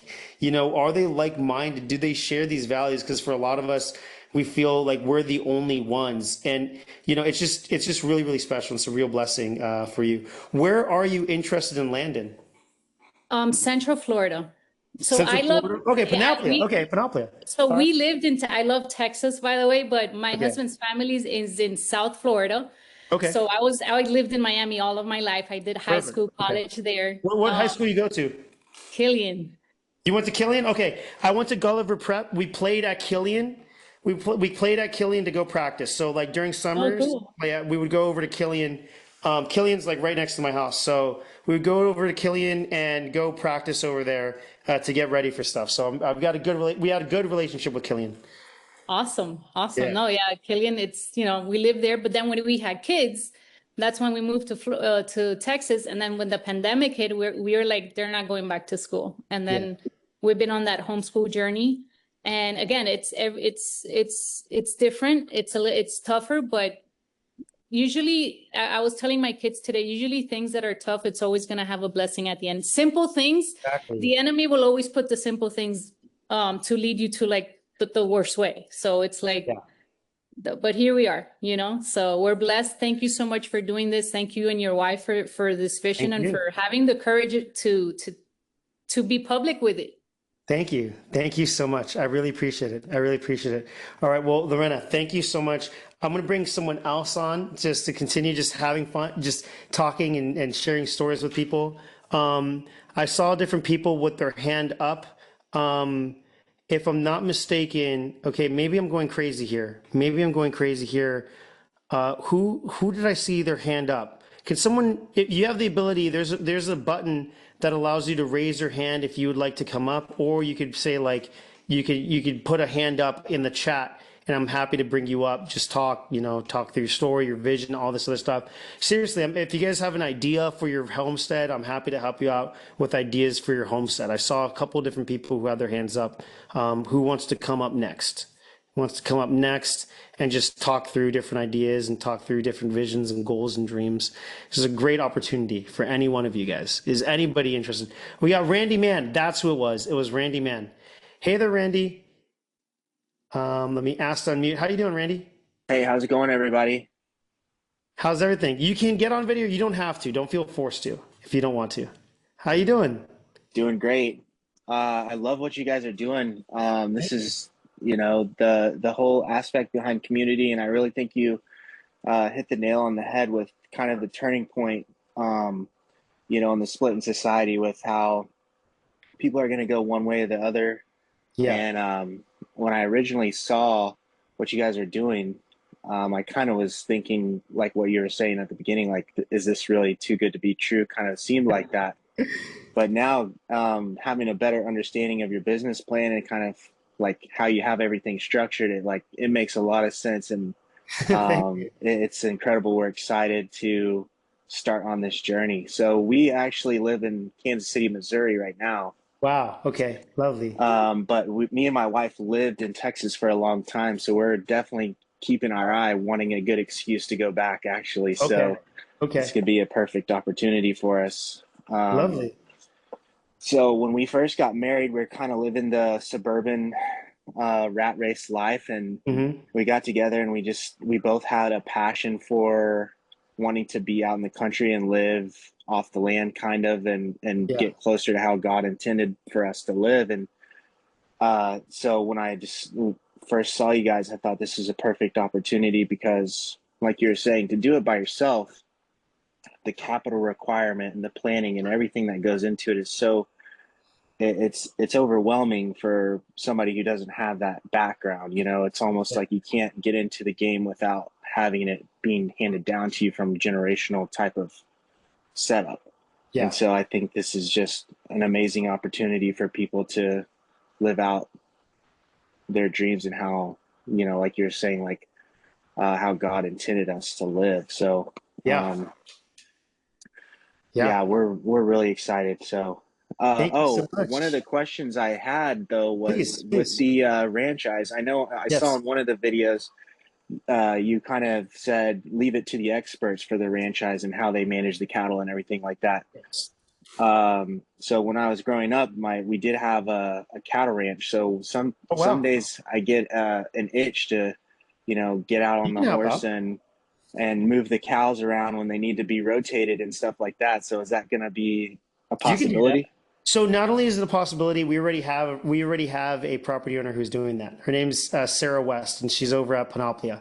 So Sarah, unlike you, she did not grow up around cattle at all, but she just felt the itch to go hang out. And so she would kind of pester Adam and Laurent, and slowly but surely they would give her little tasks to learn about things, little tasks to help out. So she's helped out with like feeding the cows and rotating the cows a little bit and kind of just learning a few different skills and being participating just in general. So you absolutely can help out. But at the same time, we also say for some of the other pieces, we might literally have a day where we're just like, look, like just get out of the way. Like we'll just tell people like for example, like there's days, a lot of people ask us about vets. How do the vets work? And it's like, look, dude, the vets, you have the cattle, you invite a vet one time, they examine all the cattle. It takes all day. We literally have cowboys on horses that herd all the cattle in one time into the corral, and we count them one by cutting each one of the cattle and just marking it, seeing what's going on with it. On a day like that, we're probably going to have the property owners, they can watch, but probably not participate as much. But if you are interested in helping out, you can overall learn and participate and grow into every one of these different things. So that is the case as well. Okay. Yeah, I definitely would want to take advantage of that because I want to get I have 2 sons and a daughter on the way, and I want to expose them to that lifestyle as well. Yes. So let them learn. Absolutely. That's one of the things that we really see as valuable and really cool. So our ranch hands, you have to understand that, like, again, the average ranch in the United States of America maybe only earns $30,000 to $40,000 a year. Our ranch hands earn 120 to even as much as $180,000 a year. That's how that it can be pretty crazy. That's They are amazing. they are creme de la creme, best of the best, the New York Yankees of cattle operations. And so one of the things that we do is we make sure that they're like really just as seriously as the New York Yankees, we see it as like, okay, like are you presentable? Are you able to be around children? People are going to trust their children around you. Can I trust you around their children? So like if you met Laurent, he's got a really sweet son who actually he hangs out, plays with my daughters and stuff like that. And he's the type of guy, this weekend, in fact, actually, let me see if I can pull up a video. Let me pull up a video. I'll show you what I was doing with Laurent the ranch hand. Let me, or the ranch operator. One second. Let me share. So got to go to messages. I texted it over to the entire chat. Here we are. I don't know if you can see this right here. Okay, here's Laurent. I don't. Can you see this? Just checking. If I share this video, you can see it. All right. Look at him. This is him. Here he is coming in on an airboat. Wow. So he just shows up over to the house on his airboat.